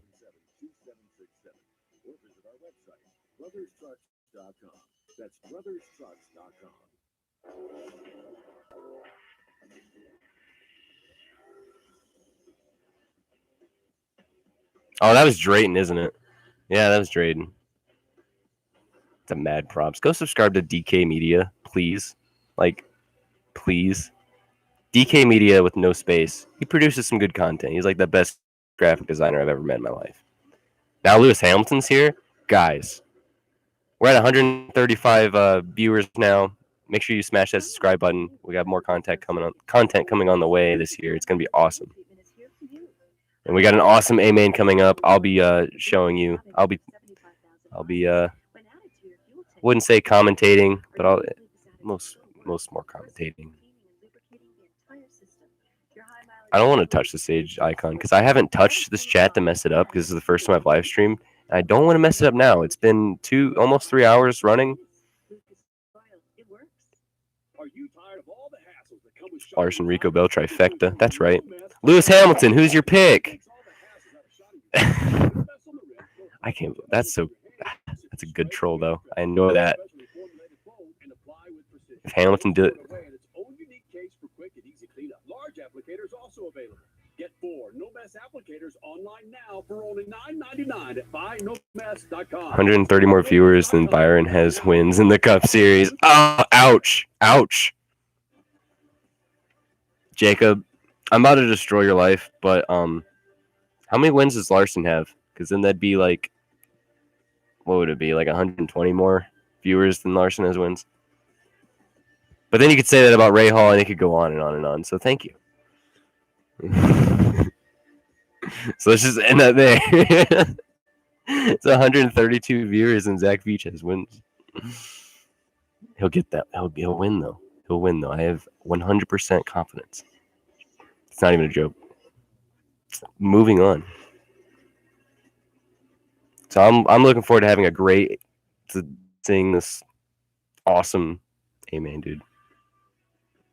Race is at 11:30 Eastern Time, 10:30 Central. My brain's going in a million places. I don't. 300. I just need to. Let's look. 303 subs. It just means the world to me, guys. This is amazing. We still have just getting sidetracked by the number going that we still have an A-main to go. It's so amazing. So amazing. This has been a great stream, great night. Again, players from Lucas Oil, just wonderful people that know for many years, and glad they're watching. Got Lewis Hamilton in the chat still. 143 viewers, guys. This is awesome. William Byron started racing on a computer. You know what? William Byron and Alex Bowman really stepped up their game this year. And at most times during the mid-season, both of them were better than Elliott. So I've said so much. I'll go over the starting order again, just to get into the race. We have 20 past starters in the race, 4 first-time starters, 3 past champions, and a rook. And that rookie is Buddy Kofoid. Buddy Kofoid moved from California to Ohio to Ohio to run the All-Star Circuit of Champions, Attica weekly events, stuff like that. And he ran the 11N sprint car, and he got the chance to drive a Keith Kunz car. So he ended up getting the chance to run the Chili Bowl, and now he's a rookie starting 12th. So that is, man, Buddy Kofoid, that's your dark horse. So let's just go over the starting order. Let's just start there. On row 1, Tanner Thorson starting on pole, Christopher Bell on the outside. Inside row 2, Kyle Larson at the outside, Rico Abreu. On the inside, row 3, Jonathan Beeson. On the outside, Tyler Courtney, Sunshine. I lost the rows. Okay. 7th, Colby Copeland. 8th, Cannon McIntosh, the 17-year-old for Keith Kunz Motorsports. 9th, Ryan Bernal from Hollister, California. I just said that because Hollister. Thomas Meserol, the guy who almost missed his flight to make the A-main and had to be police escorted from the Tulsa airport. P10 starting today. If he could do it after almost missing his flight, then that'd be one hell of a story. Logan Seavey in his first year with the Swindell Speed Lab team starting 11th. Michael Kofoid, the rookie, like I said before, for the Keith Kunz Motorsports team. Aaron Reitzel in 13th. He's at some mixed feelings thrown at him this week, especially from Trey Marcham. Tucker Klossmeyer in the 14th. Justin Allgaier, Xfinity Series regular in 15th. First time he's made the A and that I remember in a while. Michael Pickens starting 16th. Spencer Baston in 17th. 18th, Blake Kahn. 19th, Jason McDougal. 20th, Slammin' Sammy Swindell, the 5-time winner.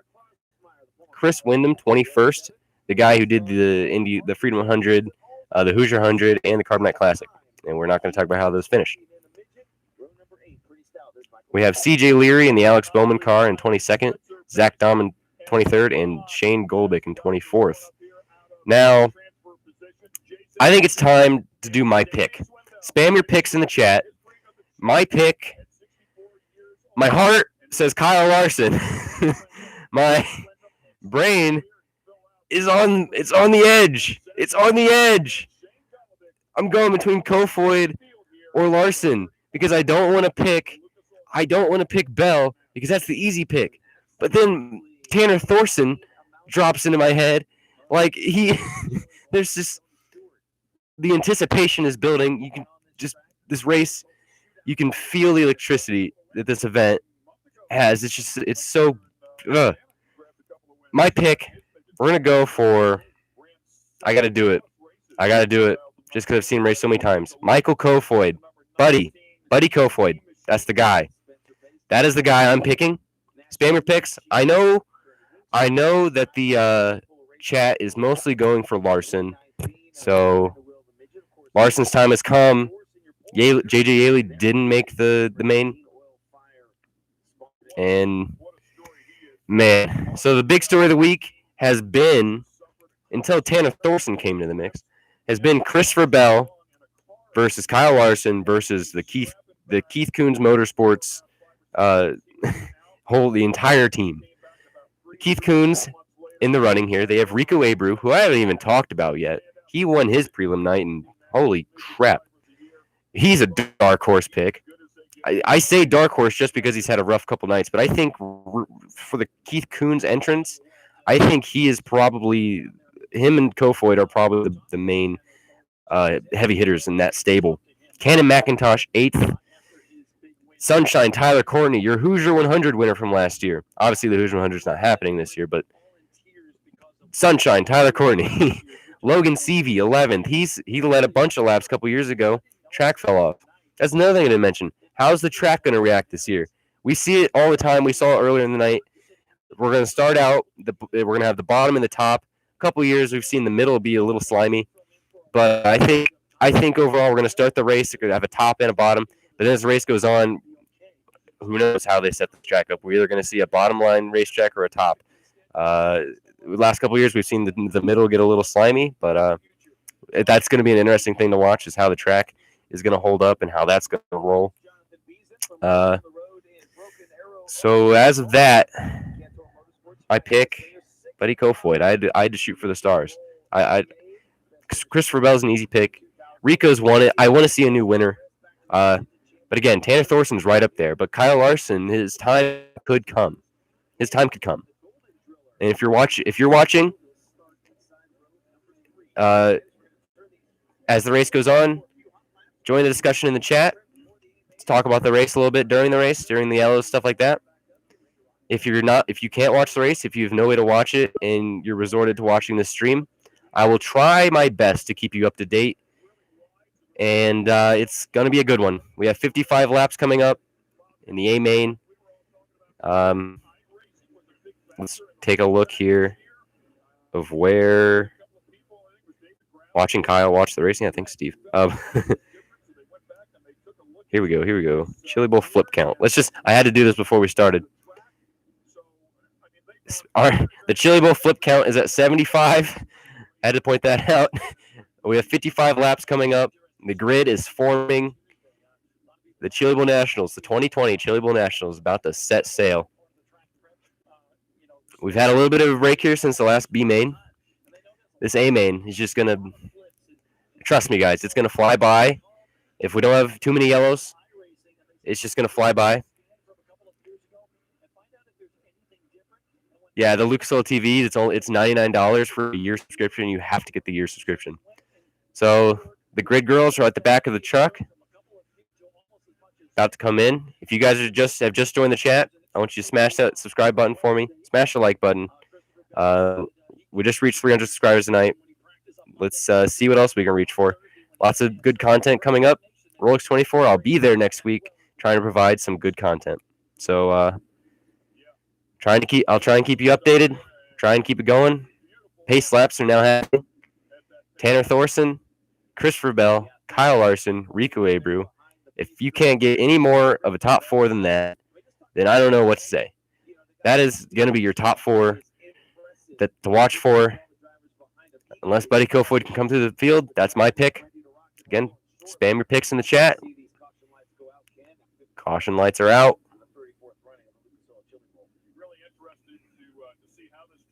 Believe the workers are starting to walk their way to the inside. Grid Girl still in the back of the truck. I believe that's the 1 to go sign. Yep, Flagman giving the 1 to go sign. 2020 Chili Bowl Nationals. 55 laps of just pure awesomeness. Let's go. 185 viewers. Smash the like button. Let's get those likes up. Make sure you subscribe as well. Here we go. The 34th running of the... I'm not going to repeat what he said. 34th Chili Bowl Nationals is green. Do turn 1 and turn 2. Tanner Thorson, Christopher Bell side by side. They're clean, it looks like so far. Christopher Bell takes the lead coming out of turn 4. First lap complete. Bell, Thorson, Larson, Rico, top 4 still. They're starting to single out a little bit. They're all on the bottom, riding the pole so far. Nobody really going to take the top. This is what we expected. The track looks a little tacky now. It's going to, the more it rubbers up, the more slick it'll get. Right now we got Bell, Thorson, Larson, Abreu, Beeson, 5th, McIntosh, Courtney, Bernal, Kofoid up to 9th, making his run. Meserol, 10th, Copeland, 11th, Klossmeyer, 12th, Reitzel, 13th, Hahn, 14th, and CV, 15th. So we're back. Christopher Bell leading the thing. He is taking off. This is not what anybody wanted to see. Christopher Bell is taking off. Tanner Thorson and Larson 1 and 2, or 2 and 3, my bad. Everybody riding the bottom now. Looks like a single-lane racetrack. Not much happening. Rico Abreu still in 4th. The top 5 remains the same. Yeah, still riding the bottom. The track looks really tacky. We just kind of got to wait for it to rubber up a little bit, get a little slimy. Yellow is out. Who is it? It is Shane Golbick, and the 17W comes to a stall on the back straightaway. He's going to need a lift here. Interesting first few laps here. I'm saying just wait until the track rubbers up a bit. Might get a little. Who knows? Maybe it won't. But yeah, the track looks a little grippy, a little tacky on the bottom. They're able to run the bottom really clean and easy. So yeah, some interesting racing here. Dude, Christopher Bell in this clean air though. I mean, it's just we see this a lot though. The clean air first place matters most, and then once they reach that lap traffic, that's when things start to happen.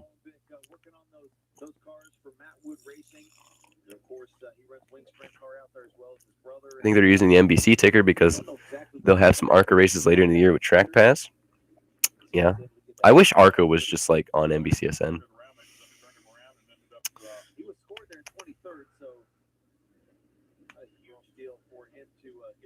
Well, thank you, Don, for tuning in. I'm more than happy to be doing this right now. This is more than I could ever imagine. But we're coming back to green. Christopher Bell on the gas, green flag. The cone is in the middle of the track. They're going to pull that with a string. If you've ever seen that in sprint car racing, it's amazing. It's hilarious. But we got Christopher Bell still leading. Tanner Thorson, P2, P3, Kyle Larson. Looks like Rico is getting contested down the bottom. Thinks better of it. The bottom is the fast lane right now. We got that Sunshine, Tyler Courtney, trying to work the middle around Beeson. He's taking the top. Got our first guy trying to go to the top. Tyler Courtney, he looks like he's making it work. Tyler Courtney may have discovered something here. They're side by side. Courtney running in the middle a bit. Nobody's really riding the top like we've seen all week. This is interesting. Sunshine trying to work the middle. I think Rico's gaining on him, though, using the bottom. Sunshine's still trying to work the middle, though. Here we go. Rico Abreu on the bottom. Sunshine's going to follow him this time around. Christopher Bell still leading by a second.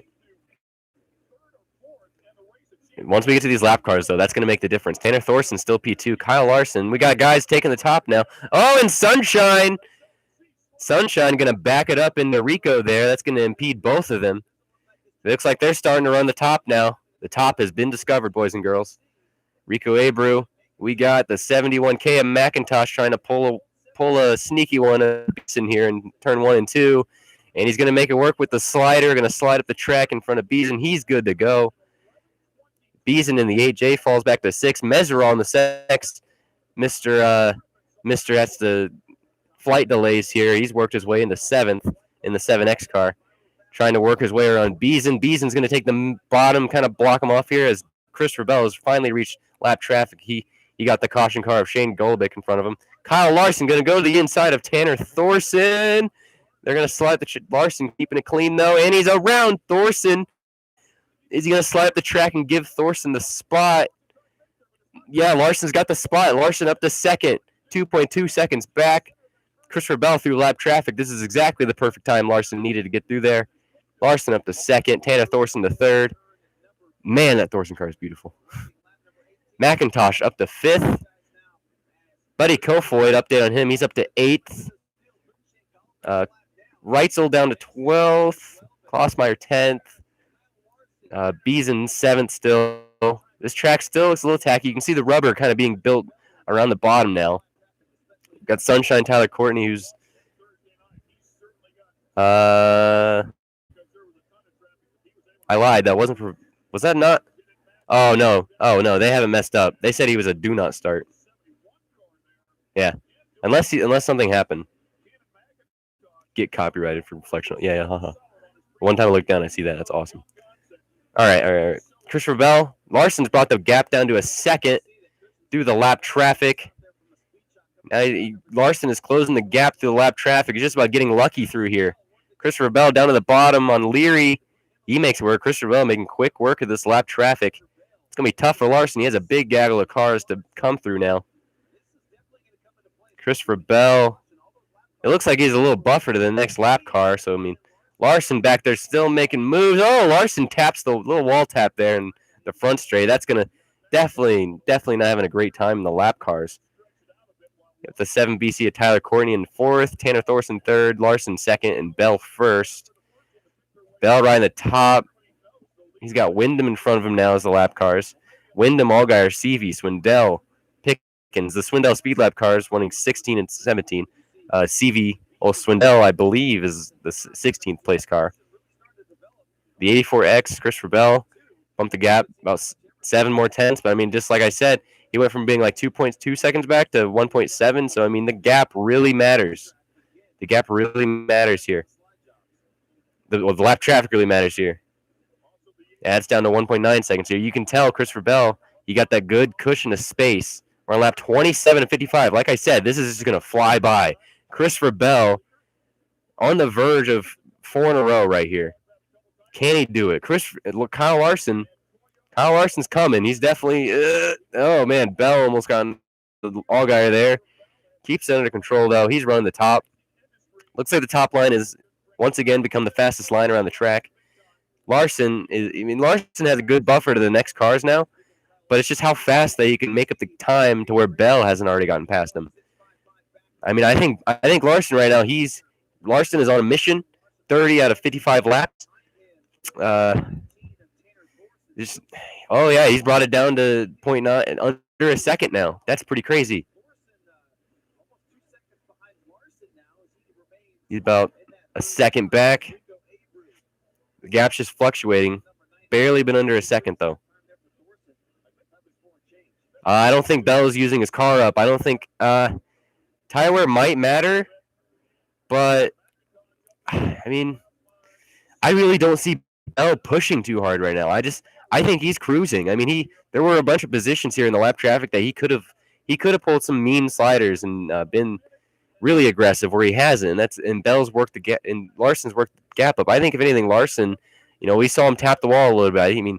He's the one. Bell's the one that has to maintain the gap. Larson's really the one with nothing to lose here. So we'll see how he rolls. as we see, regular Chili Bowl stuff, the bottom and the middle is getting a little rubbered up, a little greasy.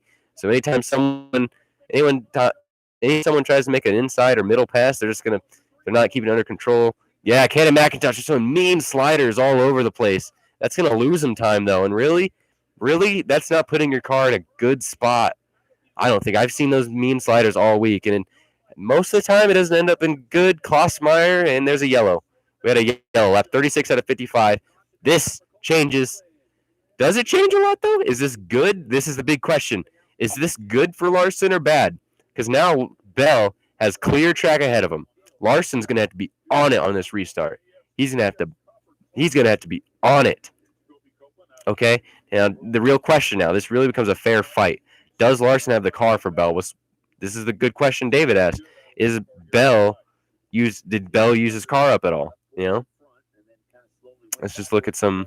Oh my God, Christopher Bell wins stage 1. Ha ha ha. Okay, Rico Abreu dropped to like 4th. He was having a hard time.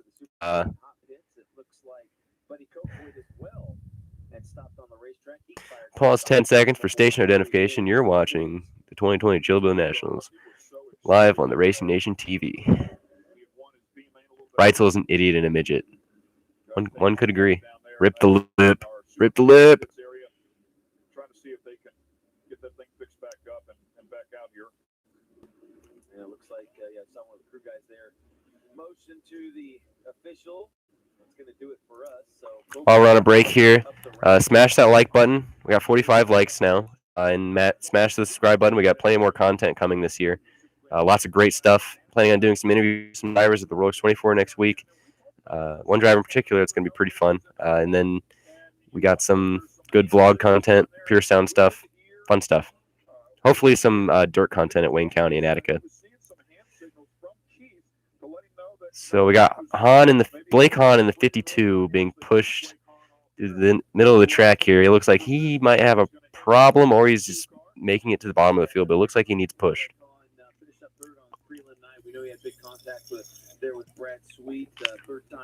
I was so caught up in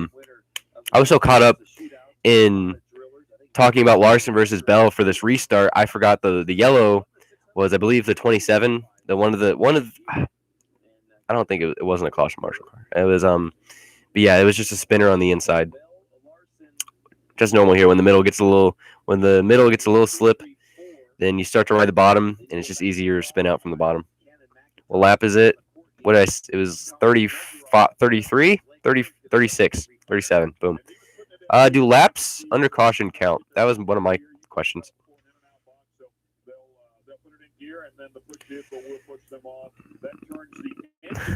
Larson and Bell will make contact in the last lap for the win. So this is what we expected all week, really, wasn't it? You know, Larson versus Bell, 1-2. How about that? And man, who would have predicted it, right? Who would have predicted that? Larson is P2 right now in the 01 Lucas Oil iRacing Toyota TRD. I mean, I guess most of them are Toyotas. Tanner Thorson in 3rd.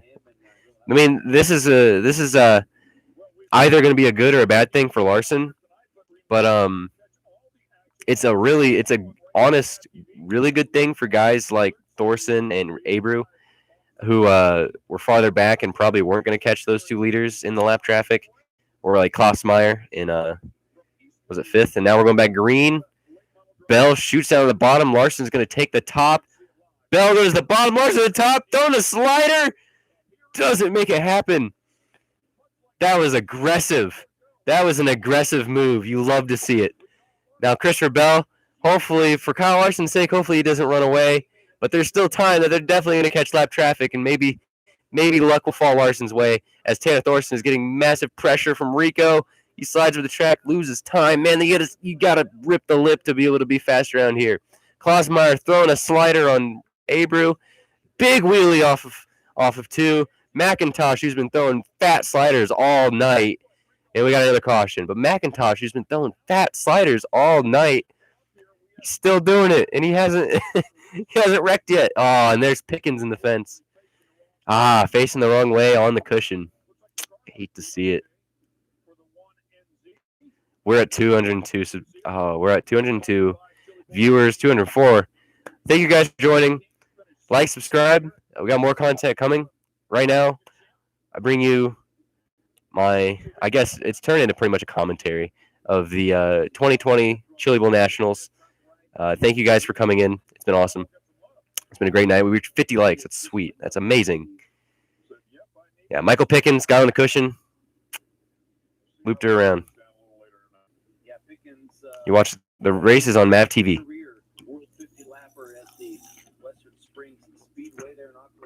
I understand. Ask for forgiveness rather than I don't know, but yeah, I don't want to show the stream. I don't.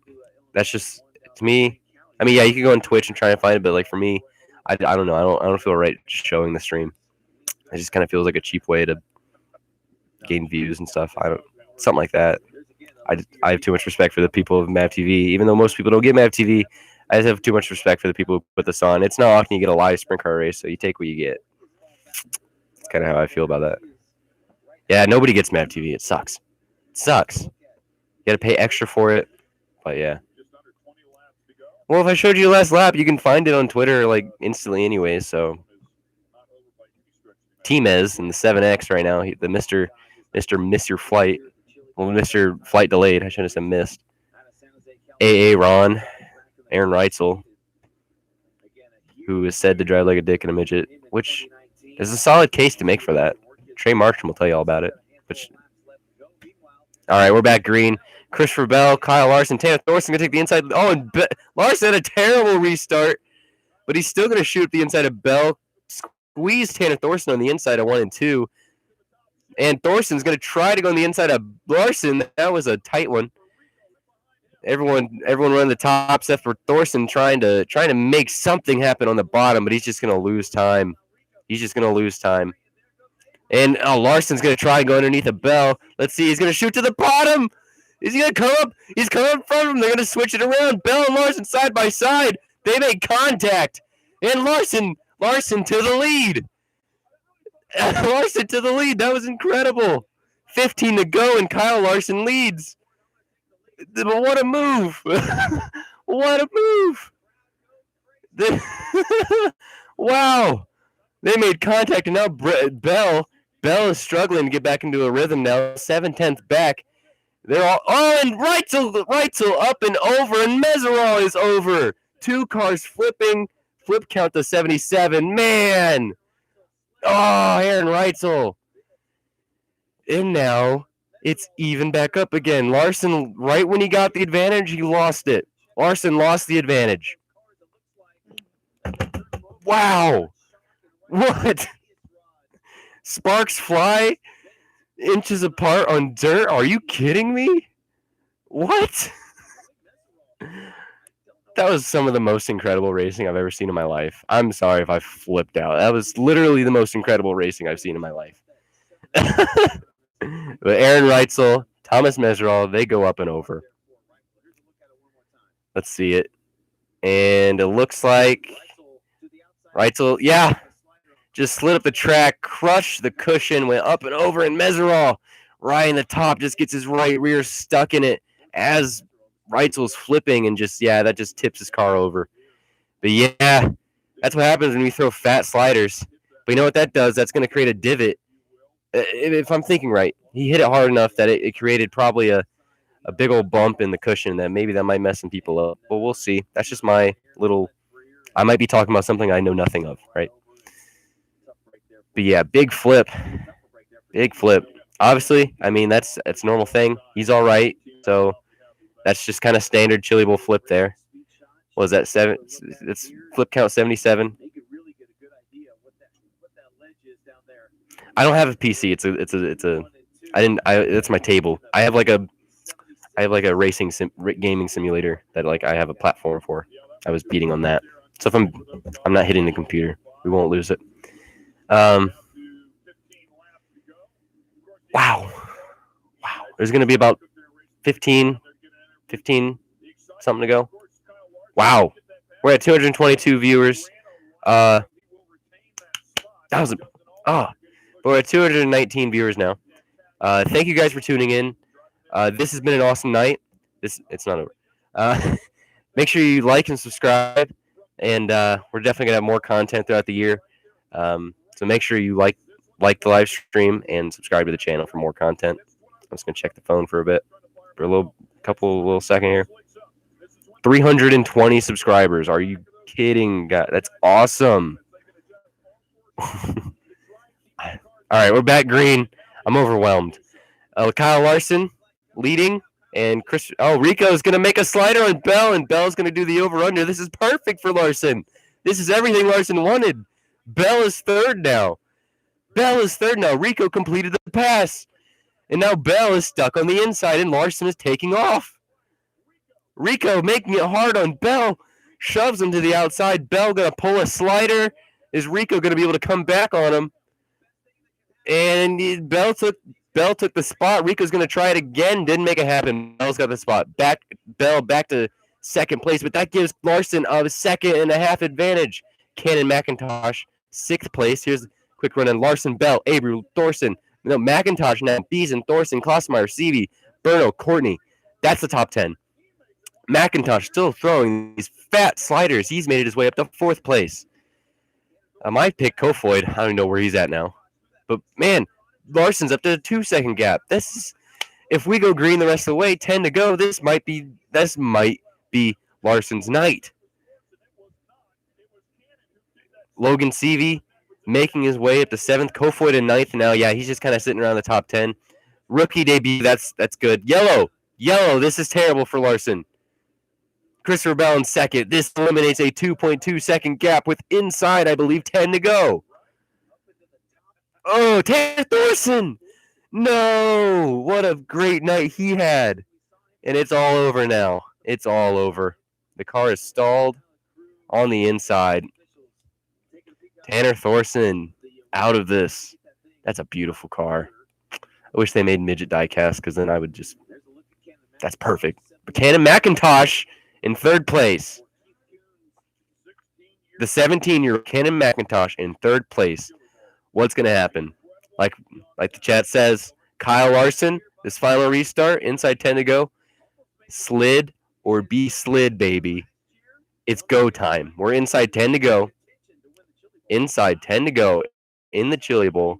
Larson versus Bell with a 17-year-old Keith Coons Motorsports, Cannon McIntosh, 3rd place, Rico Abreu. It's literally like we've predicted all week. Kyle Larson, Christopher Bell, and then the Keith Coons boys in the hunt. This is exactly what we predicted. While we're under this caution flag, reminder again, smash the subscribe button or smash the like button, subscribe button thing. Yeah, do that because it really helps out. Really, it's just awesome. It's I'm overwhelmed. Like already it's more than I ever could imagine, guys. This has been awesome. Here we go.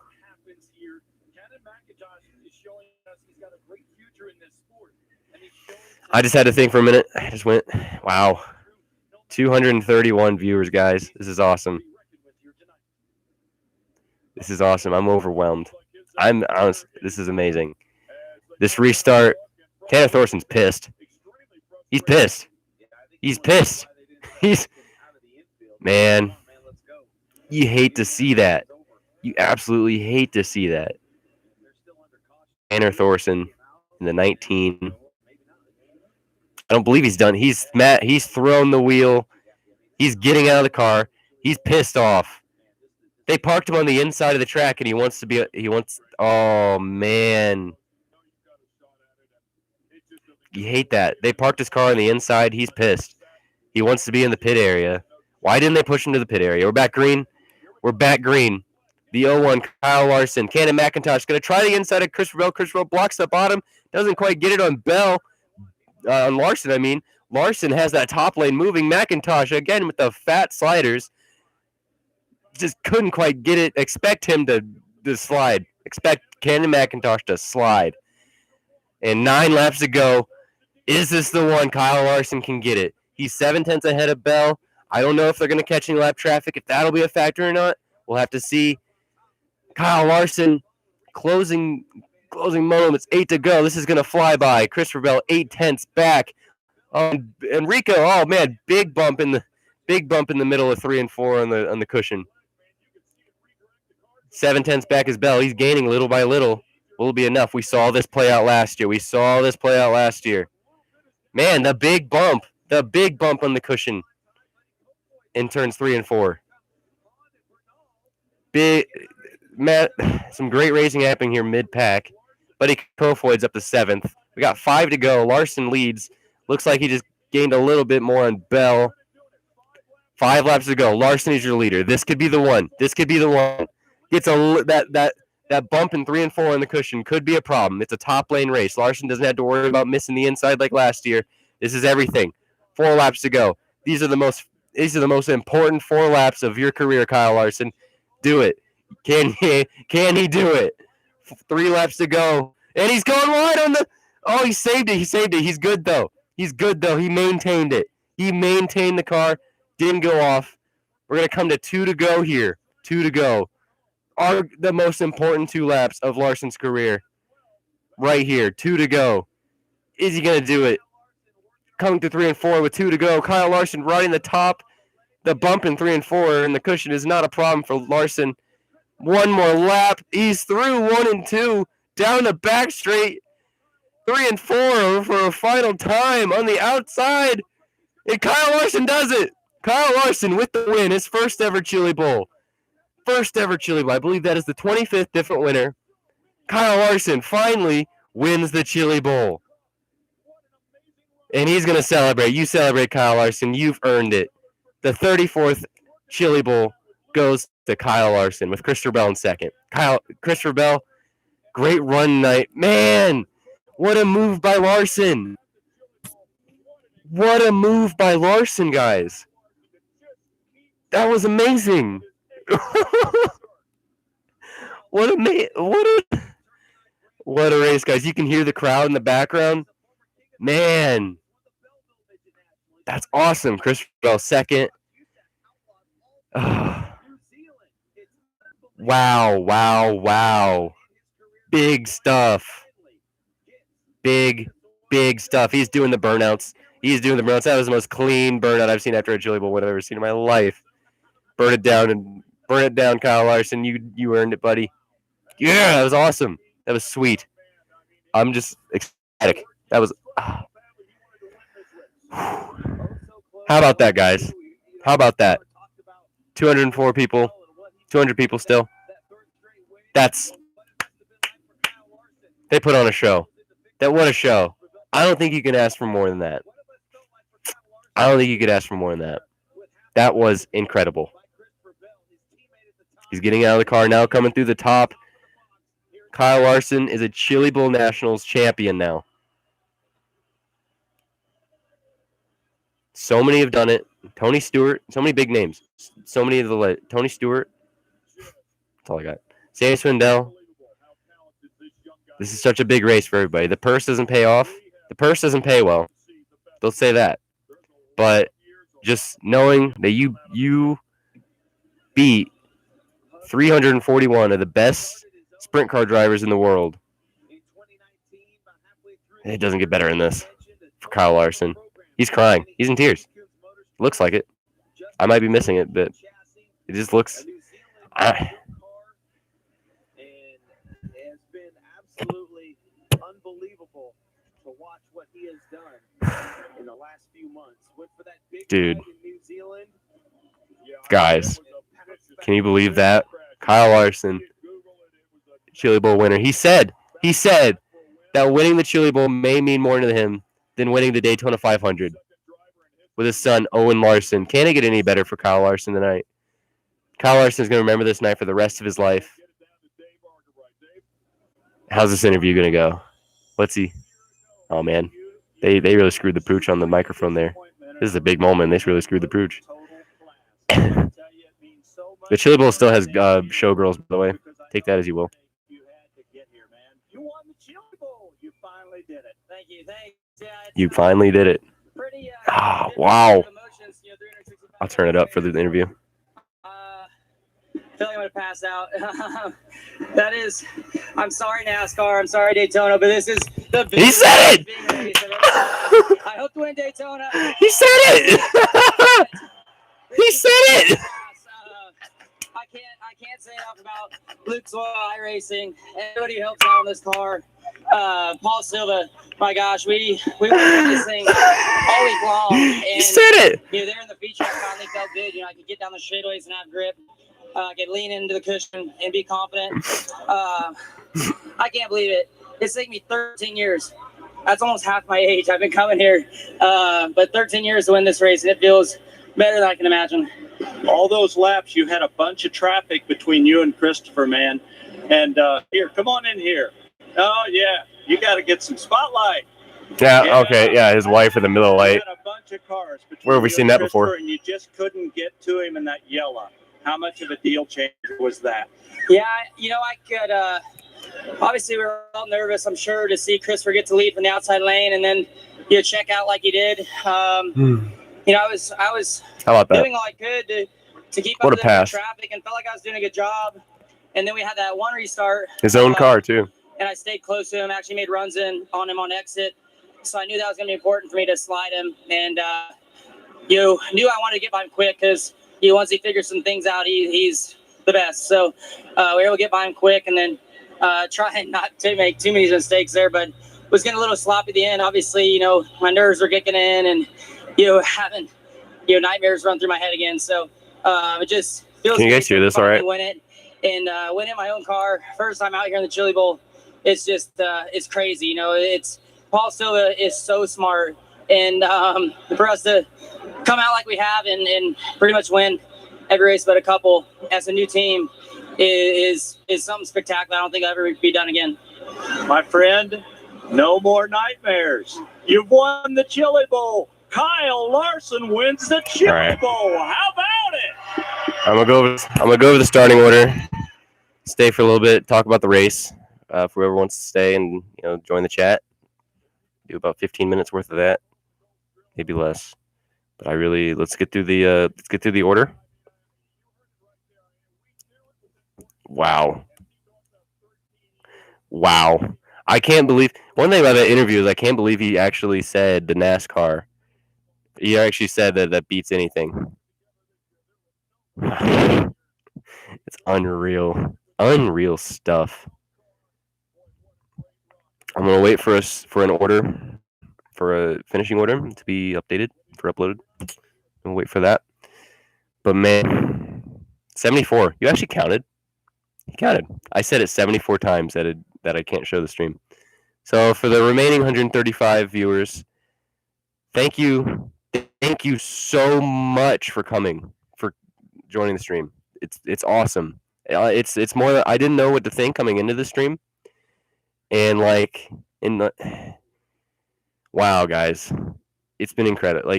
200 subs for any random YouTuber, say David. That's like meh, good, whatever.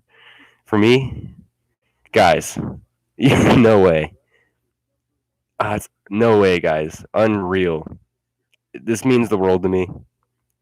I can't put it into words how cool it is, how freaking cool it is. Be at the Rolex 24 next week. I've said that a million times. We're going to be doing a bunch of content this year. So let's talk about the Chili Bowl real quick. So we had a few yellows, and it came down. It didn't come down to the final laps or final moments, per se, because the last couple of years, remember, we had Larson with the engine failure, and then we had Bell with the. I'm going to do a video on this, by the way. I'm going to do a recap. But we had it's so cool. But we're gonna. It came down to Bell, to Larson losing an engine once, and then Larson gave up the inside last year. Or didn't give it up, but lost it on the inside last year. And then, this year it really just came down to that mid-race battle, and man, that was one of the best passes in racing, best moments. I think that's just incredible. That's just it's just 2020 is getting off to an awesome start. I gained 70 subs in 3 hours. I did. I gained 70 subs in 3 hours. Thanks, guys. Thanks, Joy. Full Sloth 2004. Everybody that's been in the chat, everybody, it's amazing. It's just amazing. Let's just go over the finishing order. I'll have time to reflect on tonight's stream and how it went later. We'll just go over the. Let's go over the finishing order. I'm probably gonna call David after this and fucking lose my shit because it's amazing. I just said my first cuss word this entire stream. Be proud of me. P1 Kyle Larson, as if you didn't know that. But Christopher Bell, Cannon McIntosh, Logan Seavey, Riku Abreu, John the Beeson, Michael Kofoid 7th. My pick ended up 7th, whatever. Blake Hahn 8th, 9th, Ryan Bernal, Tucker Klossmeyer, Tyler Courtney 11th, so whoever asked, Sunshine finished 11th, Thomas Mesereau 12th, 13th, Sammy Swindell, 14th, Chris Wyndham, 15th, Jason McDougal, 16th, Zach Dahm, 17th, CJ Leary, 18th, Spencer Baston, 19th, Shane Golbick, 20th, Michael Pickens, New Zealand, 21st, Justin Allgaier, 22nd, Tanner Thorson, 23rd, Aaron Reitzel, and 24th, Colby Copeland. Awesome stuff. Awesome stuff. Awesome stuff. Eric Estep wannabe David Land. What? Are you kidding me? David doesn't do. Estep does NASCAR only content. David is an IMSA and IndyCar fan that does NASCAR videos sometimes. I'm definitely going to keep doing what I'm doing. I'm going to work with what I have because right now I don't have a laptop or anything. I edit on iMovie through my phone. David got there. But I edit on my phone, do everything on my phone. I got my camera for photography, and I'm going to shoot some video on that. David, can I borrow your microphone for like a couple minutes next week? but yeah, we're going to be making some content. Hopefully, I'm going to come up with some questions to ask. I mentioned it once, but Haley Deegan was the driver. He's only 86 now, so you guys get the full scoop. But I'm going to try and get an interview with Haley Deegan. She seems pretty cool. She seems willing to do it. I want to get into doing some dirt racing content more. I want to see if the local tracks will let me will give me spot me some pit passes or something to go do something interesting there. So yeah, the race is over.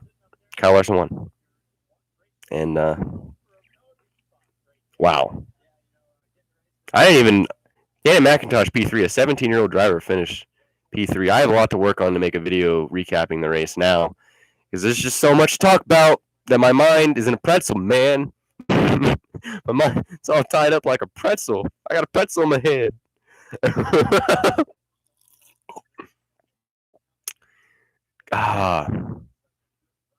Any final remarks on the race from the chat?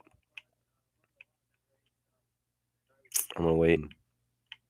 Some people who sent the email, I'm going to definitely email you. So you'll know my email. We can stay in contact. I met someone. There was someone through the stream that wanted to meet up during the Rolex 24. That's cool. It's awesome. It's perfect. There was also someone from Canada, from Oswego, who wanted to get in contact. So yeah, that's awesome. A racer from Oswego. It's cool stuff. Ooh, and a Supercross content here.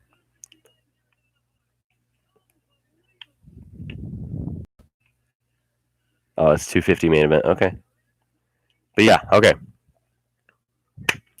Looks like we're nearing an end. A few more minutes. Let's just final remarks since it seemed to die down. We're gonna have lots of stuff coming this year. We're gonna have a video coming out hopefully tomorrow on the recap for the race tonight.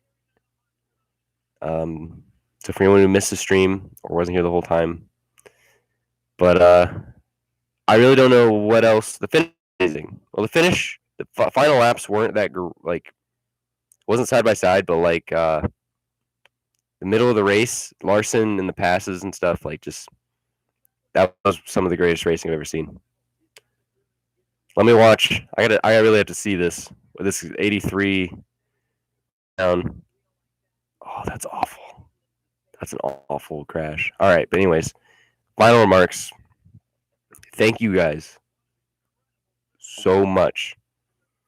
So much for coming to this, for being watching tonight, for liking, for any of you subscribed. It means the world to me. Plenty of stuff going on.